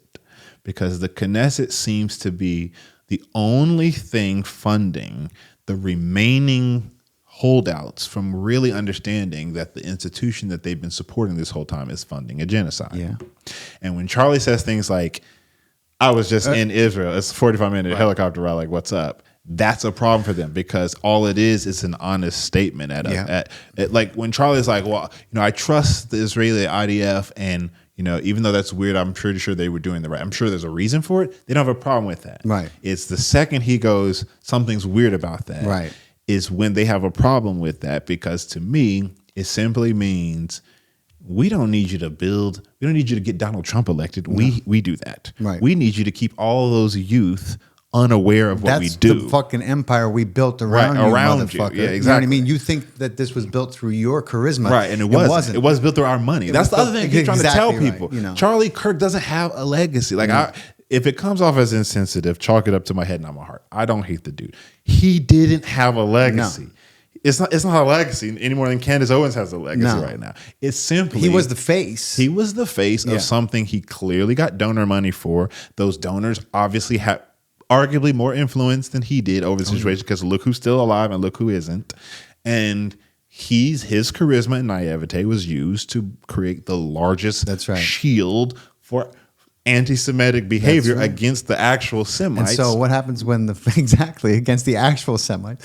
And so what happens when that shield, the waiver becomes, a sword? Yeah, a sword. So you have no choice but to take the wielder out of the equation. You have no choice. Exactly. And that's exactly what we saw. Yeah, exactly. But the biofield, you speak a lot about this, and it's moved from woo woo, which many of us have known for a long time that there's nothing woo woo about it. It's a measurable field. Yep. And now like you said, they're using it for a great many diagnostic things. They're using it against without people's actual consent in many ways. Which is wild at how easy it is to do that because of how out there the field is and how sensitive the technology is. So go ahead, because you're right. Yeah, and so like in the most literal functional sense, what would you say the biofield is?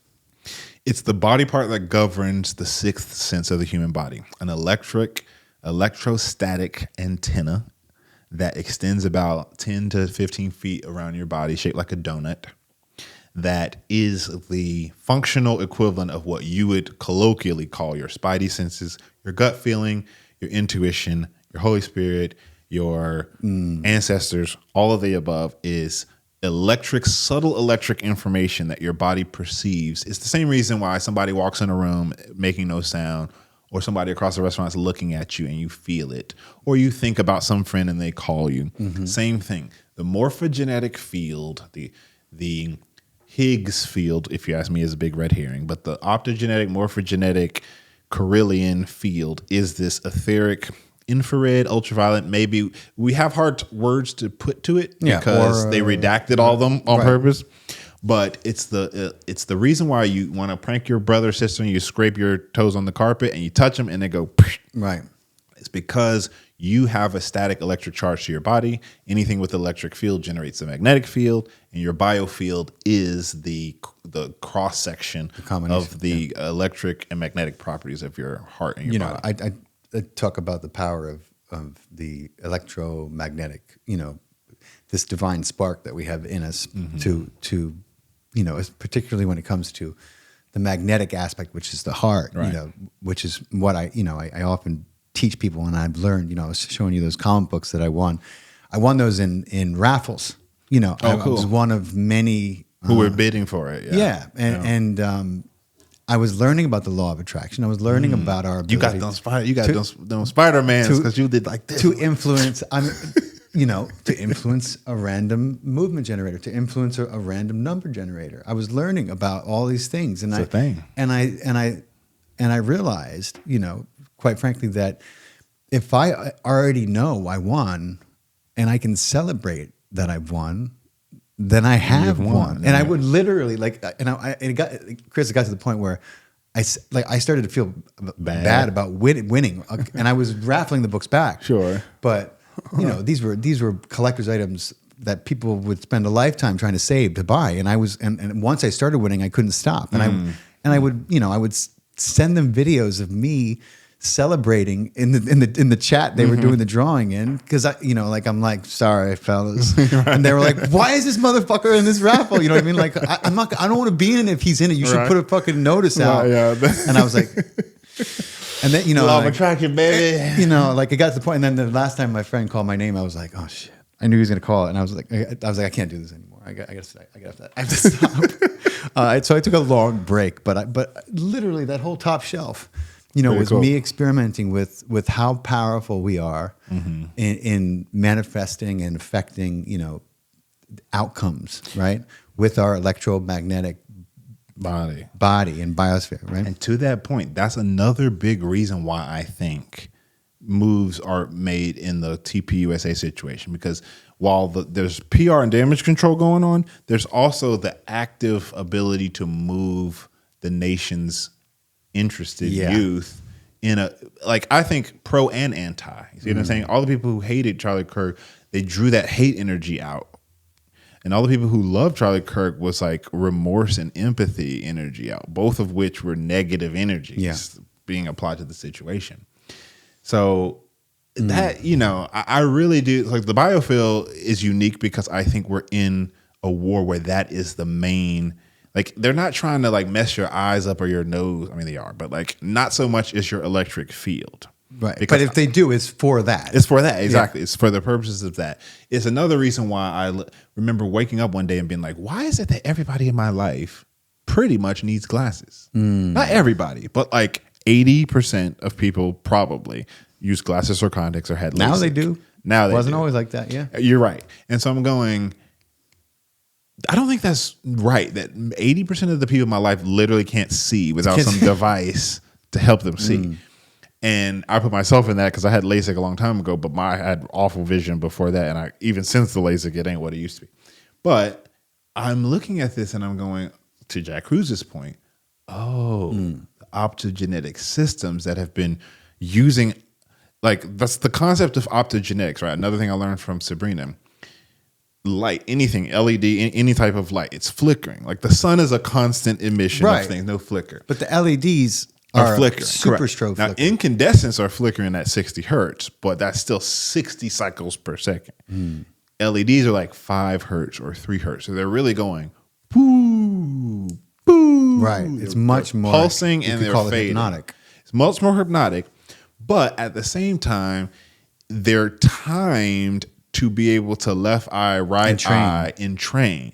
And what part of the biggest hurdle in me digesting Sabrina's work to then eventually be able to regurgitate it and then make videos to help others learn was me trying to get to the bottom of how exactly they get the data in and out, because I already understood how the data moves around on the internet. I just didn't understand the bio part.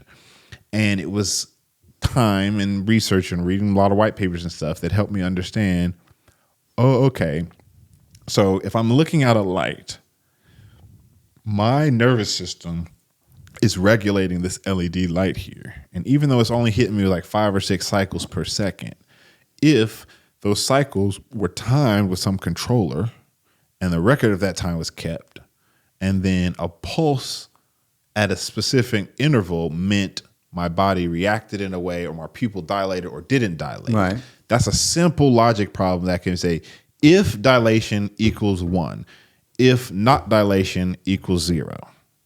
And I could take that time interval, and if I'm going 5 cycles per second, it's 1, 0, 1, 0, 50, 1, 0, 1, 0, 1, 500, 5,000, it's way faster. And that's what Dr. Cruz is essentially functionally saying is that, these blue screens were built in such a way where the refresh rate, the cycles per second is timed and coordinated where everybody's looking at the same macro PC screen in the world at this point. And it is affecting the way your eyes and the enzymes in your body physiologically react. And that is being translated into binary data. And that's just one system. So that's the light-based system, which is one of the top few different. You have the biofield direct. You have the new stuff with the injection, which is all like graphene and nanoferritin and these other materials. You have the traditional assault on just the biofield unrelated to injections. You have the optogenetic stuff, the light-based stuff. Which is everywhere. Yeah. Which is everywhere. Then you have the smart dust and the wireless sensor networks, which is the stuff that I believe that these DMT laser folk are seeing when they do this. Have you seen this Discovery? Well, I saw them. I was like, you don't need a laser to see those things. You can see them on DMT even without the laser. Yeah. But you're familiar with this viral I mean, phenomenon. I'm familiar with these. I saw some of the special, but I was trying to figure out like, so they were vaping DMT but they were using a laser. They were pointing a laser, and they said that the DMT allowed them to see what about the laser. So the DMT and the laser combine, and this is called the Discovery. It's this little viral phenomenon. They see what they only describe as matrix-like code floating through the air. But the phenomenon is not that the code is there. The phenomenon is that everybody sees the exact same code. Right. And when you move around, it stays in place. And if you move your arm or something in front of it, the code changes, but the symbols stay there. And then everybody who's also on DMT sees the change, and they can all confirm the difference. So when I first heard about this last summer. So in other words, more than one person can be vaping DMT and looking at the same laser and describing they've seen the same thing. Exactly. That's different. It was a guy who did it by himself at first. It was like, this is crazy. Then he got two friends and he was like, y'all do it and see what y'all see. And they were like, we see the same thing you do. Wow. Then they did it again with more friends. Then they made this kind of documentary that went viral. Then the same dude who's the head of security on talking to Sean Ryan happens to, in that same podcast with Sean Ryan, mention the discovery. The DMT laser thing, the guy. And he did? Yeah. And then he goes, I went and I saw him. He said, I saw this thing go viral. And when that happened, I just had to find out who the guy was. I reached out to him and I said, I got to come do it with you. He's like, I never done. Who's the head of... He said, I had never done DMT in my life, but I flew out to where he was. I tried DMT for the first time. And he says, and you know what? I saw it too. He said, and the craziest thing is, you're almost left with more questions than answers because you do see it, but you kind of don't know what it is. And the whole time I'm looking at this and I'm going, wow, you know exactly what this is. Wow. Well, actually, that's not true. At first, I was taking him at his word. Right. It wasn't until Candace Owens happens to come and she's talking about Charlie, unrelated. And she's like, yeah, I opened my tips inbox. I got this guy. I reach out to him. Turns out he was part of this thing 35 years ago. He goes back to this building in wherever, Connecticut, whatever. It turns out that there's a special meeting and he describes some of the guys he sees coming out of this meeting, one of which was the dude from that Sean Ryan interview. At which point I started to go, I see what's happening here. The people are starting to, this DMT laser phenomenon is making people aware of some of the stuff that Sabrina be talking about. They're seeing it. She would refer to it as wireless sensor networks, which are simply smart dust, like perturbated air molecules that literally are affected static electricity, and they're just literally hanging out in the air. Because they're in the air. Because they're in the air. Yeah. And so the people aren't hallucinating anything. And when multiple people are seeing the same thing, it's not The DMT is just allowing them to actually see it. Exactly. Yeah. And the laser, I think, is just refracting it and making it a Right. bit stronger and easier to see. Exactly. But when he said, I moved my arm, like the laser's on the wall, and so I moved my hand in front of it, and you can see the code go around my hand, but it changes. And I'm going, Sabrina's always talking about how these air molecules are interacting with our fields. Right. Furthermore, she's always talking about how they hide their lithography in the mystery schools and how a lot of the decoding and encoding, she believes, comes from the esoterica, and that all of the woo-woo about it is not so much like we hold all the secrets to everything. It's more like we've compartmentalized the actual treasure map across these 10 different secret societies. And we did that on purpose so that nobody knows how to put this Palantir back together, so to speak. Right. But what it's got me really understanding from that experiment is like, okay, I think I have a hunch, I guess, on what they're seeing. I think they're seeing the smart dust that's sprayed out, that goes through the HVAC systems, that gets secreted from the bodies, that's just literally static electricity suspended in the air. This is the new GPS. This is the new, we're not tapping your phones anymore. Everybody's just walking through smart dust. This is what I believe was being ramped up when people started to get sick. Right. And it wasn't to make you sick or to kill you. It was to run the internet in this new, very efficient way. And this is why all the investment in data centers. I don't know how into crypto or not you are, but everybody who's a little into it at least is a little bit familiar with the fact that mining cryptocurrency is very problematic right now. It's this new trajectory of where everything's headed. But at the same time, we're all kind of worried about how we're going to keep up with the demand because the mining and the encryption and decryption is just so labor intensive. Right. I had a few ventures that failed because we couldn't make it work with. This is why I believe that the point of that technology was never to mine on natural conventional servers. It was to be mined on human body servers. Wow. And it's inefficient because the human body is way more efficient than a normal computer. We're just in that weird mezzanine between the system rolling out and all the servers in the load balancing not being fully body area network based.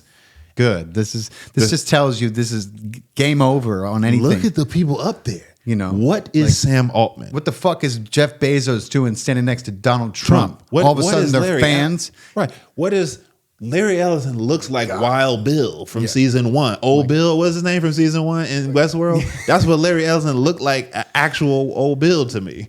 And Sam Altman, if he is to talk, Sam he always talks like this. I'm like, can I just And punch fucking you, Peter Thiel, push like can we create a more obvious villain? Right. You know what I mean? Like, I mean, the dude is it's like literally he belongs in a Bond movie. He's so he can't help himself. But the moment he speaks with his truth, is just like you're just like, oh God, like. How did you get all this money? Why, like this is so dangerous. This is why. Have you seen the recent one with Alex Karp and the they call him Cocaine Karp in this one? No, it's the other Palantir founder, not Peter Thiel, but the other guy who's apparently like the brains guy, and he's sitting in that chair. And when I'm telling you this, dude, that guy, the guy was like obviously he's either has like Tourette's or he's on like crack. He was on 8 balls and upon 8, but he was on every drug that day because I can see that. Yeah. It's like, okay, so this is the guy actively fielding your genocide in Gaza and in charge of the national homeland security, and he's like literally jumping up and down, and I'm going. Did anybody in his team not just give him some Narcan or like a Oxy or doggone Thorazine? What's the one? Xanax or something to calm him down for this interview.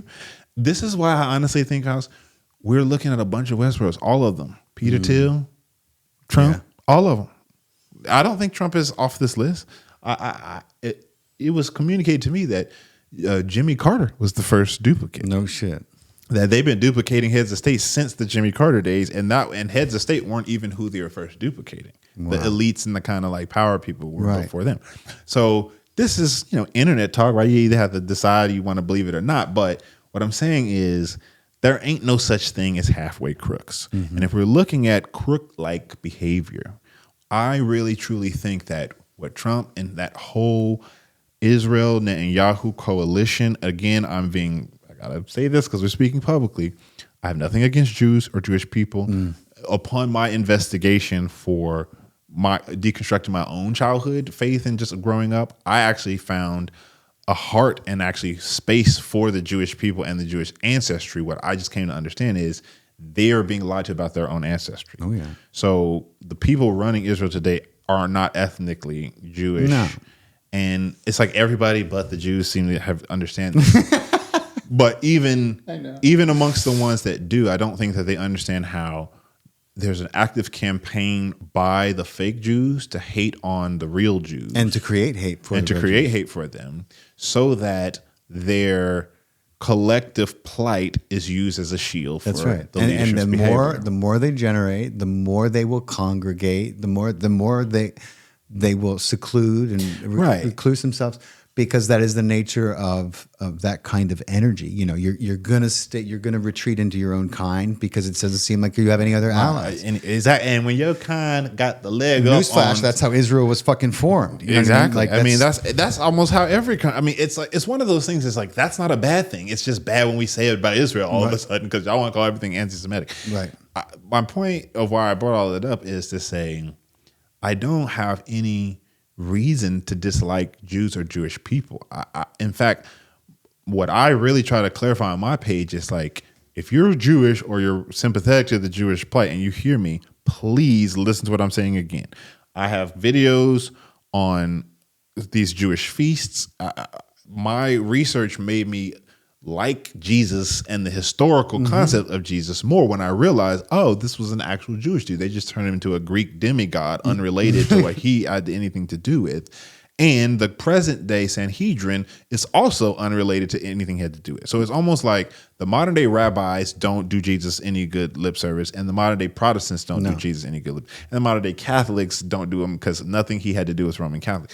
So there's this whole... No, if anything, the Muslims speak more highly of him than... Which is ironic, right? Which is the biggest ironic conclusion I've arrived at, because I'm thinking, how is the one country we're all told hates Jesus the one that supports him the most? I mean, you never see them... I mean, obviously my feed is probably a bit biased at this point, but I've met many Muslims, and I've been around Muslims, I've been into mosques, and they are always some of the most reverent and respectful people who I encounter. Now, I know that you can't stereotype or say that about a whole people, but that's my experience with them. You don't see this radical version of them that they'd like to pretend On the TV. is the majority. You don't see that. You don't see it to the same degree that you don't really see the Westboro Baptist Church holding "God hates fag" signs everywhere for Christians. No, you It's don't. like, No, I mean, go figure. In Louisville, wherever maybe, but other than there's nobody there. Yeah, but like Isa, Jesus in the Muslim corpus is considered the most esteemed prophet, even above Muhammad. I think that they think Muhammad's revelation was more applicable, but they still consider Isa the greatest prophet. So it's almost like they don't mock Jesus. Right. They certainly don't. No, they have reverence. Right. They But speak like highly of Christians don't even got the same amount of reverence I know. for this dude. So I'm going, so all this is really painting a clear picture, at least for me. It's very not clear for most people. But for me, what I'm seeing is we are now in human augmentation land. The landscape for war is not bullets anymore. It's wireless networking systems. It's, I got the codes to everybody in the 91505 zip code. So, detonate. And not from like a explode your head and die, become incontinent and everybody walk into the ocean. Like, I mean, just imagine if everybody in Bel Air just got up out their house and went like this and walked straight to the Pacific Ocean. Wrong button. You see what I'm saying? How that alone would create more panic than anything that they could do. No shit. So I just think that they have these things waiting in the wings, and as far as I can tell, the script is always about stacking 10 different things at once. Check mark after check mark after check mark. So considering that we're now in this new biofield forward war like scenario, I can't help but really think that what we're really going through is this biodigital transition, and we're seeing the hiccups. We live in the generation where we preferred outside and playing with friends and what that represented to the analog qualities of life. Your children, my children, they're in the age where we got to kind of like convince them that that's actually good, because a digital based system is just what they've known. Right. I get this impression we're heading forward, and the system we're heading forward is going to be this: you can be anything you want to be. You can be a boy if you want to, or a girl, but you could be like a furry, you could be a cat. Right. You can be half an, you can be a cat tomorrow and a dog next week. You don't even need genitalia. Reproduction, I mean, aren't we overpopulated or something? Yeah. You see what I'm saying? So what's happening is the conversation of what you can be is expanding with the technological bringing to market of what you can be. And I think that everybody's fetishes and their fantasies are about to be handed to them on a silver platter. Wow. I think it's going to start off very healthcare, like, hey, are you hurting? Are you grieving? Can you not afford a doctor? Our AI healthcare plan is $20. Just sign right here and we'll sign you up. And that'll be like, oh, great. So I have the premier Total plan. recall again.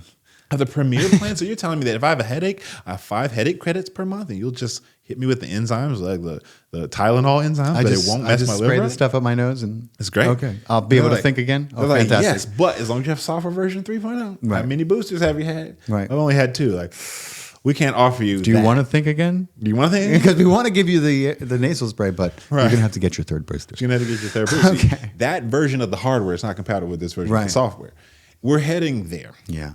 And we're heading into they're selling it to the kids in the younger generation as half of it's being sold as like, get a leg up, learn a second language, listen to somebody talk to you in Spanish or Portuguese and reply in English. Boom. Advantageous? Absolutely. Do I want it baked into my central nervous system? With Probably that not. plastic, yeah. Right, exactly. So we're heading there. So the AI thing is the first thing, but I think right on the heels of that is, have you lost a loved one? Are you sad? Would you like to not be sad? Right. You hit this button and you won't. In fact, try a free trial, a Joy. It's called a Joy app. You hit it, you give it access. It takes 10 minutes for the relays to hit your body, but you physically feel it. You literally do feel a change. And at that point, it's not a selling point. Right. Then I think we're going to go from there into, fellas, have you ever always wanted a few extra inches down there? Right. Say with the Pro plan, we've got the girth model and the length model. We've got ladies. How are you feeling? Like, ladies, do you hate that time of month? Would you just rather not? In fact, we can just hit this button and we can just take care of a 10-minute Gene period. modification, essentially. Yeah, like wirelessly Like induced. real-time epigenetic modification. Epigenetic is a fantastic word, because for anybody who doesn't know, epigenetics are the study of the science of how genes express themselves. And I believe from all my research that everything is essentially water-based. Even if we're talking deoxyribonucleic acid, DNA, it's still liquid acid. It's got water in it. And the point is, the goal is to be able to affect the cellular states. Because keep in mind, electromagnetics, at the end of the day, I had to go all the way back to middle school or high school chemistry with this. The basic concept of a oxygen molecule is O2, right? Two elements of oxygen, atoms, fused together with one covalent bond. The covalent bond is a series of electrons and protons that have an electric charge. So it took a little bit of leap, but once I made the connection, I'm going, oh, so anything that generates an electric charge can disrupt something else that's set by an electric charge, like duh. So all they had to do is boom, hit a button, and then that O2 becomes O and O. The covalent bond is broken at a specific frequency, at which point they can introduce new frequencies to have them fuse with other things. So if you take that basic idea and you replicate that 1,000 times over, and you go, my heart hurts, or I have bad chemistry in my brain, I have depression. They just hit you with the dopamine enzyme, trigger that stimulus. It probably taps your dopamine tank, right? You get dopamine today, but then 3 weeks from now, you can't laugh at any joke or anything. That's usually the way it works. But that is where I think we're headed. And I think that what the Erica and Charlie and all that represented is the final iteration of the old model transitioning into the new model. And if you ask me, it's being done by people with the race. It would be almost like the biggest missed opportunity in the world if you weren't going to have if you're the leader of a international mind control company with technology that nobody's ever heard of, right? It would seem like the biggest missed opportunity in the world to not employ that, to take over the especially leadership. when you've groomed and raised such a perfect with air quotes, but yes, perfect person to do it. So when people ask me like, well, why do you make these hunches or how can you jump to these conclusions? It's because I live in the real world, and I go off the fact that I would think that the guy in that position is a bigger dummy than Candace Owens if he weren't going to put his latest off the press daughter into the. You see what I'm saying? It's like you're the idiot for thinking that it's less likely that he would do that than more likely because like who wouldn't right? I mean, what literally that's what she was raised and groomed to do. When kings give their daughters to marriage for other kings, we're looking at the latest version of that. Right. Another thing that reminded me that Sabrina would say that I didn't know because I didn't grow up with family in the intelligence community is she said the intelligence agencies are very nepotistic. It's a big family thing. Right. And if you ain't in the family, you just ain't in it. And she made it sound like it's not 100% exclusive, but it might be 99%. You see what I'm saying? They might marry a guy in every now and then, but it's pretty much locked and loaded. So when I just see the trajectory of Charles Kirkland, the Snake Eyes guy getting shot in the neck on September 10th, and the whole movie and the da-da-da, and the gematria of it all, and the whole thing, and the planes, it's like, here we go again, y'all. Like, this amazes me because you can trace this back to the Titanic, to the book that was written about the ship called the Titanic or what was it called? Titania. I think. Yeah. Sunk in the exact same place. It's like, it's mind blowing. And you just wonder if like, it's the same kind of, and it almost seems, like occult magic, the way that they can put something out and then watch as it comes to fruition years later, because that book was written probably, I think almost 12 years before, or something like that, before the Titanic. Oh yeah, exactly. Well, same with the movie. To your manifestation point. That's why I think it is. And that's another reason why I think they need to control the narrative so much, just because I don't know what it is they're trying to manifest other than just the chaos. To get the control of people's thoughts is they I think on the highest level, they understand the way to maintain the control over the mob, over 8 billion people, is to keep their thoughts directed on things that are not going to take away their control. Got it. Yeah. Exactly. Like which would make empathy, perfect sense. Yeah, that's a great point. Because there has been a few aspects of things that have gone down where I'm kind of going, I don't get what they're going for with this. But it's somewhere between a scramble and a strategy. I mean, like sports, right? Football is exactly a strategy mixed with a scramble. But I can't. We're too far into tech world. We just had Elon Musk be like BFFs and then totally not BFFs with Donald Trump. Yeah, what the fuck was that about? But we have all the technocrats: Peter Thiel, Elon Musk. We got the one technocrat, McAfee, who was trying to warn us of the other technocrats, and look what they did with him. Blew up a whole building in Florida to bury the evidence. And then you have all this happening, and I think it falls through the cracks that when conservatives are supporting Doge, which on paper is a great idea, right? The guy responsible for creating Doge is presently 3D printing his 13th child. And when I said that one time on the podcast, like, I don't think people get that. And they're like, you think that's facetious, but I'm not being facetious here. In fact, Ashley St. Clair, who is not Grimes or his other ex-wives, Ashley St. Clair, the latest baby mama, goes on Twitter to say, I wish I would stop spreading rumors about Elon and myself. We were never together. We're having our child via CRISPR and PGT&M. Elon is managing the whole project. This baby is being born with modified genetics for superior. What? It says superior health. She mentioned health and smarts, basically. I doubt it. As far as the health. Well, goes. Exactly. Me too. But she mentions this in the tweet for superior immunity and health. Wow. The tweet had the tone of, leave us alone. Here's what it is. We weren't together. Stop spreading that rumor. We are having a baby. The baby is being in vitro 3D printed. She didn't say 3D printed, but you're putting it's 3D printing a kid because you're literally going to a computer and saying eyes blue, hair this, blah, blah, blah, print, and it's spitting out a liquid that you then put in a petri dish and inseminate into a egg, and they take that and stick it in a woman's. So they don't use like Elon Musk's sperm's not involved. Oh, it is. I think it is. Oh, yeah, it has to be, I think it's sperm in the computer, egg profile in the computer, build the thing, right. And then go to work on the blueprint. Yeah, go to work on the blueprint exactly. As opposed to leaving it to old genetic chance, old fate, God or whatever. I heard about this with the person from 10 years ago. They said third-party DNA was how it was first introduced. They said it is now possible to have a baby using third-party DNA. That means you and your spouse and some third party, whether that's a third polyamorous situation or a genetic laboratory situation. And I remember being like, wow, that's crazy. And then 10 years later, we get the most infamous guy on TV saying, I'm having my 13th child via CRISPR. Oh, my God. And it's essentially effectively designing a baby on the computer and sticking it in a woman to have. You knew it was coming. We did. And apparently it's been No pun with intended. horses. I know, right? That's the irony. Did it come? I don't know. He probably just hit the button, the ejaculate button. Idiots. Roll it up. Missing all the fun. Spoink. Oh, there we go. This is not nearly as much fun. Exactly.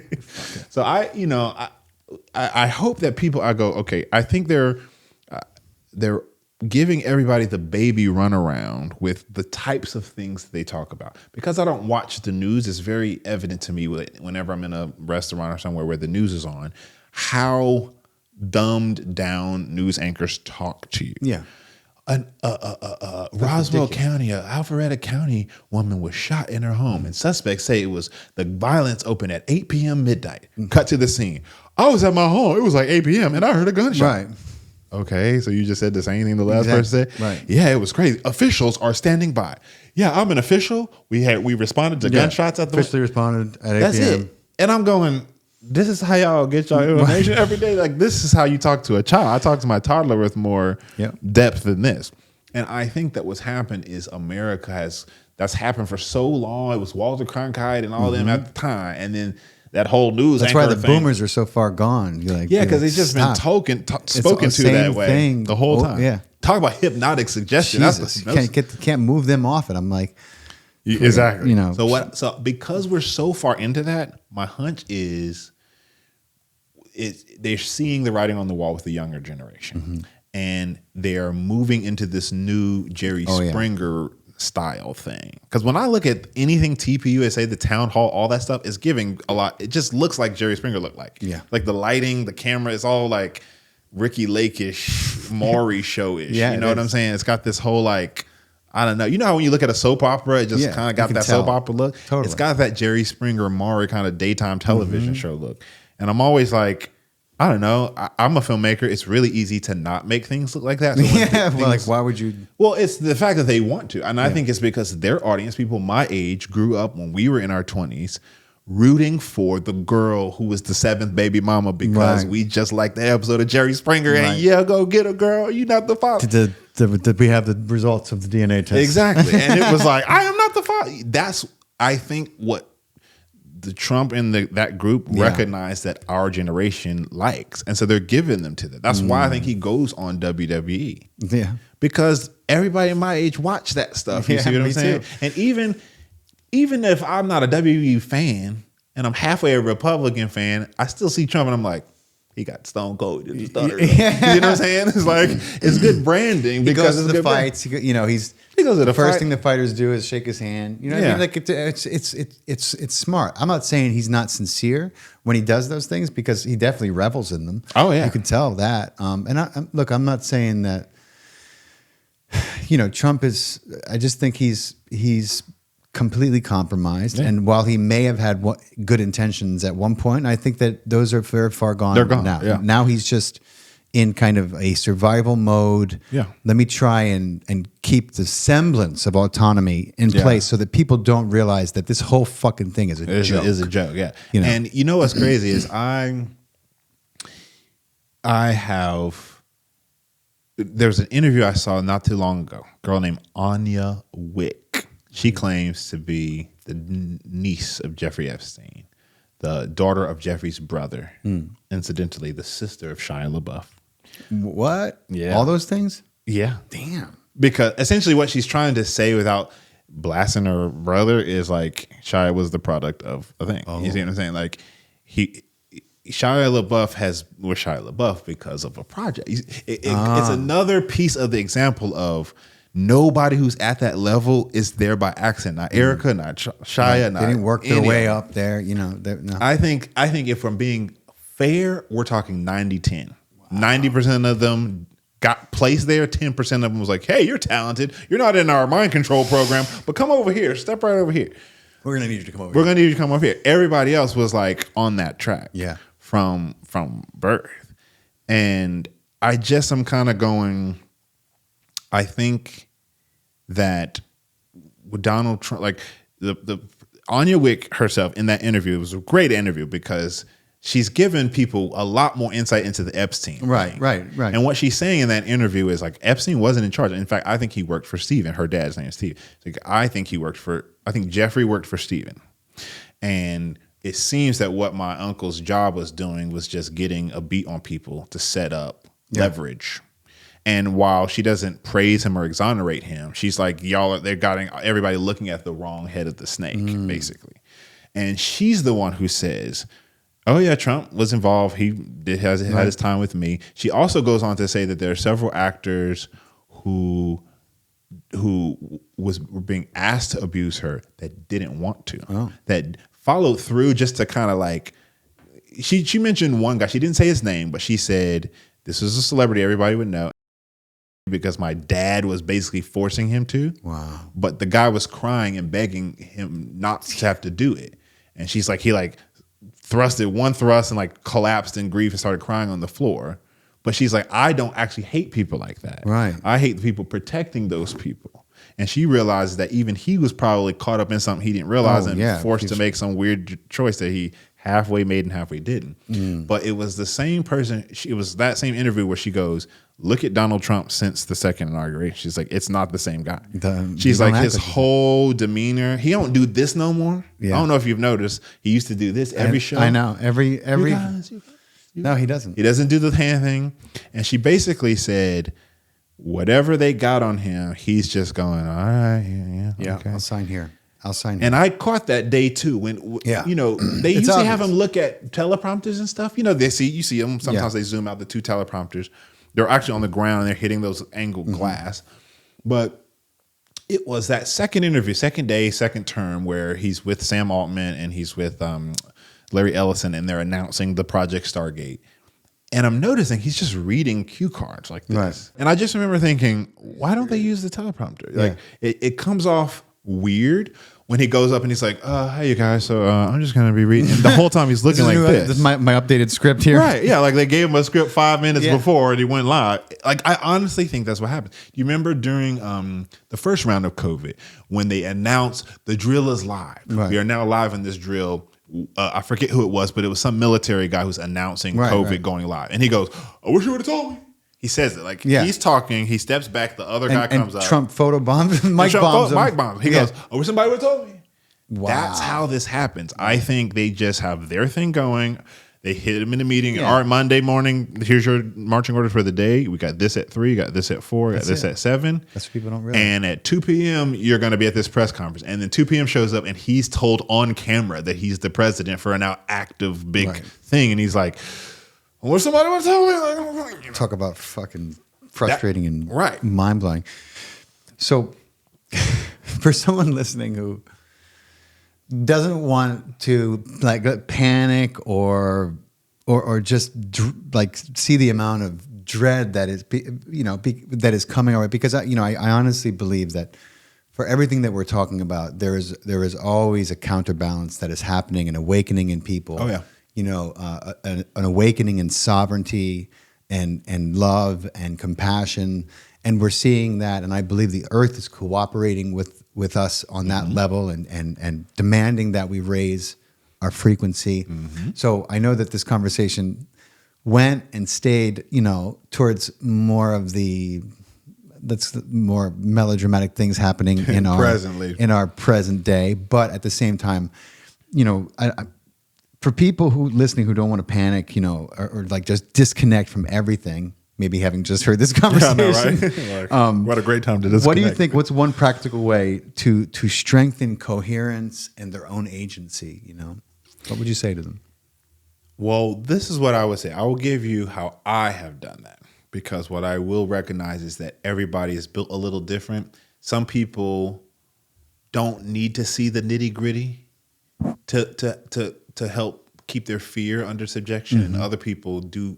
They need to see the nitty gritty in order to help their fear stay under subjection. I'm like the latter, meaning something is scary for me, but then when I fully kind of get my beat on it and learn it, then it's not scary anymore. So for my approach, understanding that so much of what I spoke about was already happening before I was ever born, and yet I still had a childhood that was pretty decent, and an adolescence that was pretty decent, and my adulthood's been pretty decent. And despite the weirdness in the world, I have to tell myself that a lot. The world is weird, but I don't live in Gaza.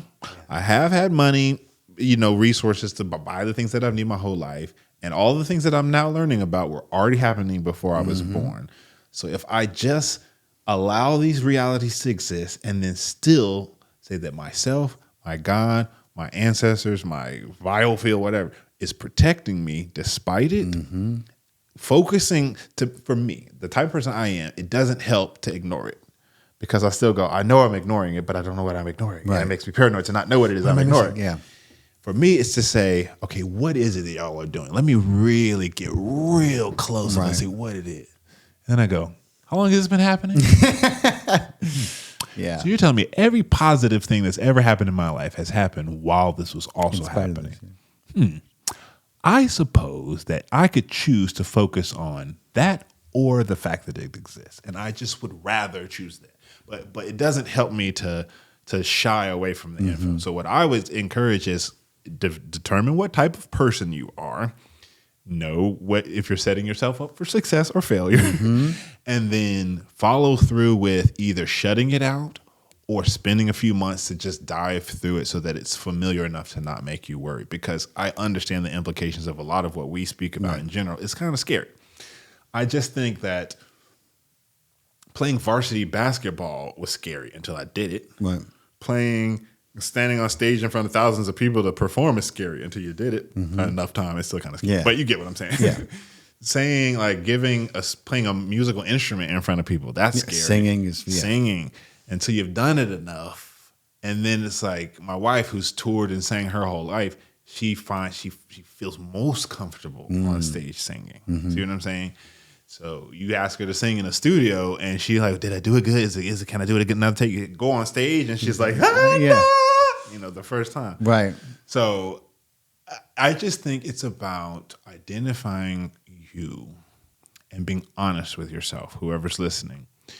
I don't think we can afford to shy away from it. No, it's not a time to stick your head in the It's not sand. time to stick your hand in the sand, but it is a time to understand if you're a soldier on the battlefield, if you're a minstrel on the battlefield, if you're a triage nurse on the Right. battlefield, you have 3 different roles. And if you're a nurse or a minstrel, we don't need you to take apart the gun. We don't need you to be that brave. I mean, we need you to be a little brave, but you don't have to go into the foxhole. You don't have to go into the enemy territory. We just need you to be here to help the people whose role it is to do that. Right. I think that we need our minstrels, we need our triage nurses, we need our soldiers, we need our radio guys, we need our all of it. And I put myself more as a radio guy, a communications person. My job is to really synthesize the information coming off of Sabrina or whoever else, because for most people, Sabrina goes over their head. I would send her stuff to people all the time. They're like, What the hell is she talking about? I don't know what this lady's talking yeah. about. Really? It makes so much sense to me. She's talking about blah, blah, blah. So I realized a few months in, like, okay, maybe that's my goal, is to take some of these more heady concepts and bring them down to a level where the average Joe can understand them, Right. because they deserve to know what's up too, not just the nurse. Right. And that's that's kind of like where I found my niche, at least what seems to be the next stride that I'm taking with all this. But Yeah. I just don't know. Like my whole thing is, because we can't ignore it. Like, I think we owe it to our children to not ignore Right. it. And I think we also owe it to them to not obsess over it. Right. But somewhere in whatever your family's healthy balance of preparation and not ignorance, but ignoring the Right. craziness is where I think the right answer is. Well, there's a difference between boundaries and willful ignorance. Right. You know what I mean? Like you need boundaries. You need to have a beat on what your children are doing, and watching and listening to, because there are a lot of nefarious people out there trying to program, and not for anything but bad things. But Yeah. like we were talking about, I agree with you wholeheartedly. I'm a few years older than you, and life is beautiful, so choose what you're going to put, because where you put your attention is where you put your energy. Oh, yeah. Right. And that'll grow. That'll cultivate. And that's your experience in this life is going to be determined about the way in which you walk into something. Your mindset, is going to forecast. And mindfulness, obviously consciousness is, keep your eye on the prize. And yeah, there's a lot of shit going on in the world, but there's also a lot of beauty, a lot of joy, a lot of love. People are waking up everywhere. You mentioned that earlier. I'm glad you brought that back up. You said, I'm a believer that in the time where these tragedies are going, there's a lot of positive change and a lot of growth happening. And I agree with that. I used to get frustrated with optimistic truthers that are like, love and light, the world is ascending. Right. And I'm like, is it though? Like, I'm pretty sure people are I haven't so seen much of stupid. that. Yeah. I haven't seen much of that. But what I think that maybe they were speaking to, and why I've chosen to kind of reframe my thinking on that, is because I think that even in the case of your dreams being crushed by a bad ex-girlfriend, or for females by a bad ex-boyfriend, even though that was an awful situation, looking back on it was probably a necessary situation. How many of us have like the ex that taught us all the lessons? Extrapolate that, because that is life. Yeah. I mean, everything. I feel like, this could be personal experience, but almost every good that has come out of me has come from something that was dark. Like the lesson, the healing, that journey has made me who I am. And so, if you look at it that way, there's a lot of good things happening. A lot of good things. We're just in the bad part of the good. Yeah. We're in the agitation part of the spin cycle. We'll get over. We're getting over it. There. I wondered, did you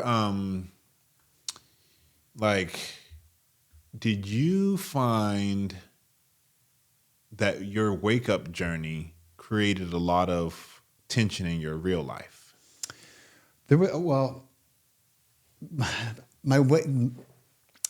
My wake up journey.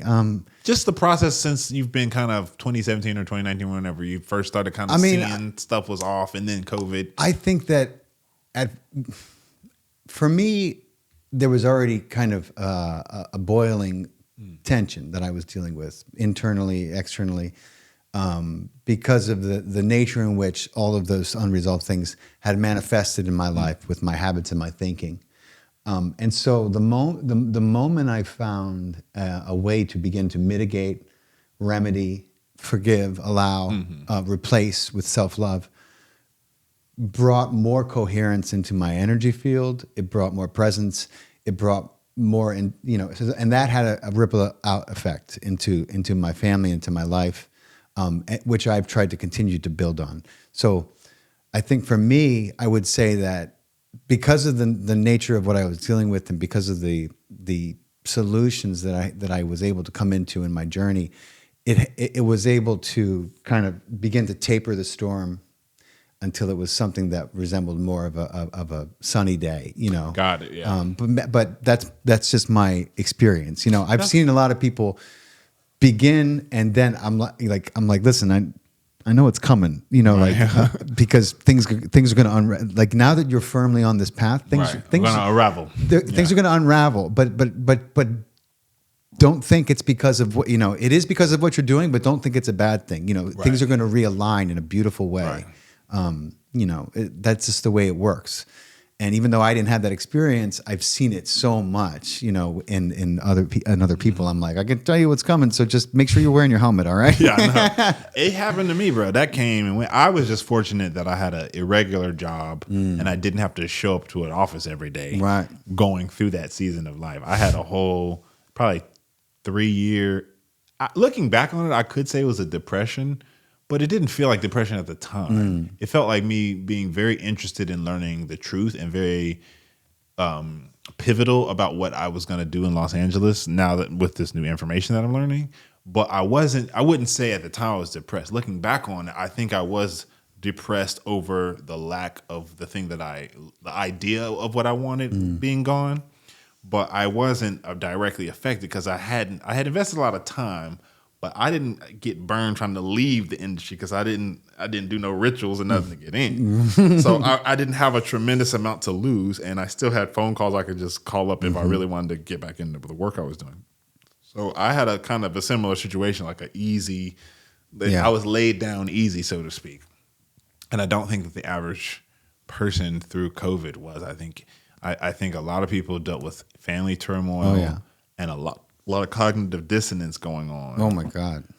You could say that again. Because I couldn't imagine having to come to some of the grips with the things that I had to learn while also dealing with family that was disagreeing and my job telling me I had to get a vaccine. Don't come home if you're not vaccinated. Yeah, my goodness. My heart goes out to a lot of people who dealt with that. Oh man, me too. And people who were forced to both either quit or take it and then just to keep the rent. That's the sucky part. I have a buddy I went on a trip with, and I was like, "Did you get the vaccine?" He's like, "Yeah, man, I got that shit."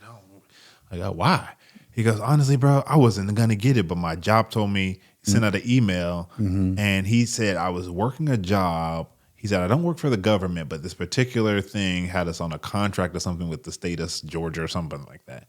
And he said because it was a government contracted thing, my employer, which is not the government who got the contract, was like, hey, we're working with the federal government. We need everybody vaccinated. And he said I had 48 hours to make the choice or I was going to be let go from the job. Damn.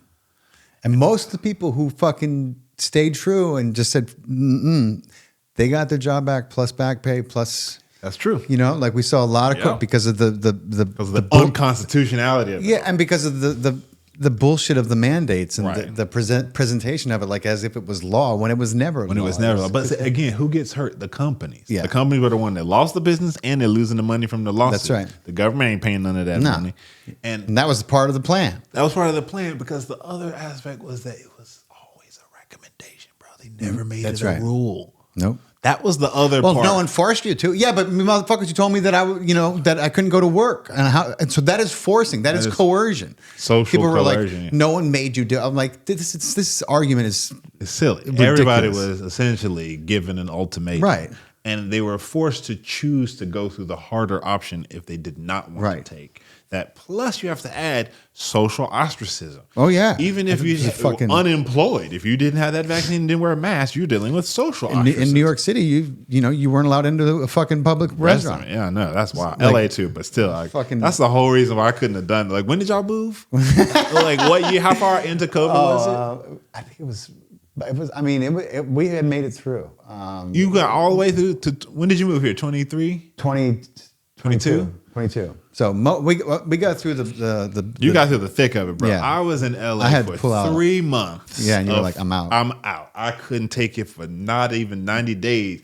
And I never forget coming to North Carolina, which is where I'm from. And after having LA shut down for 3 Right. months, I go into a Qdoba thinking to just get some takeout. And there was people sitting in there eating with no mask on. Right. And the You're workers like, weren't wearing. And I'm thinking, where am I? Like, I hop go on to the- Florida and you wouldn't even known. There was a pandemic That's at all. right. Exactly. So that's another thing that's another reason why I'm fascinated about sociology and just how I go into downtown gentrified liberal Charlotte and everybody's like, I'm sorry, sir, you need Yeah. a mask to come in here. I go 10 miles to South Carolina and everybody's like, we don't like no mask folk Yeah, you around don't here. wear your mask in You're here." not allowed in here if you got one on. Right. And that was like a 15-mile difference. It's fucking wild. And I'm man. sitting there like, What the fuck is going on?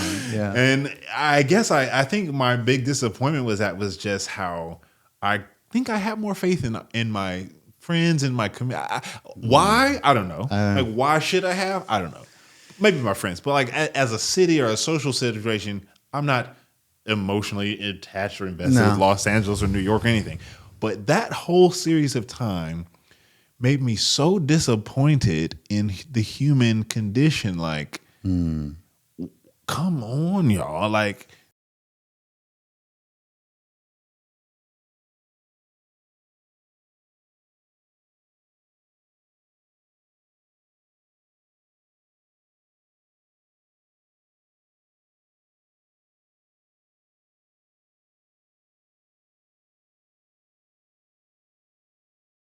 and because of all that, I had to kind of grieve human smartness. I was like, okay, Yeah, dude. You and me idiocracy.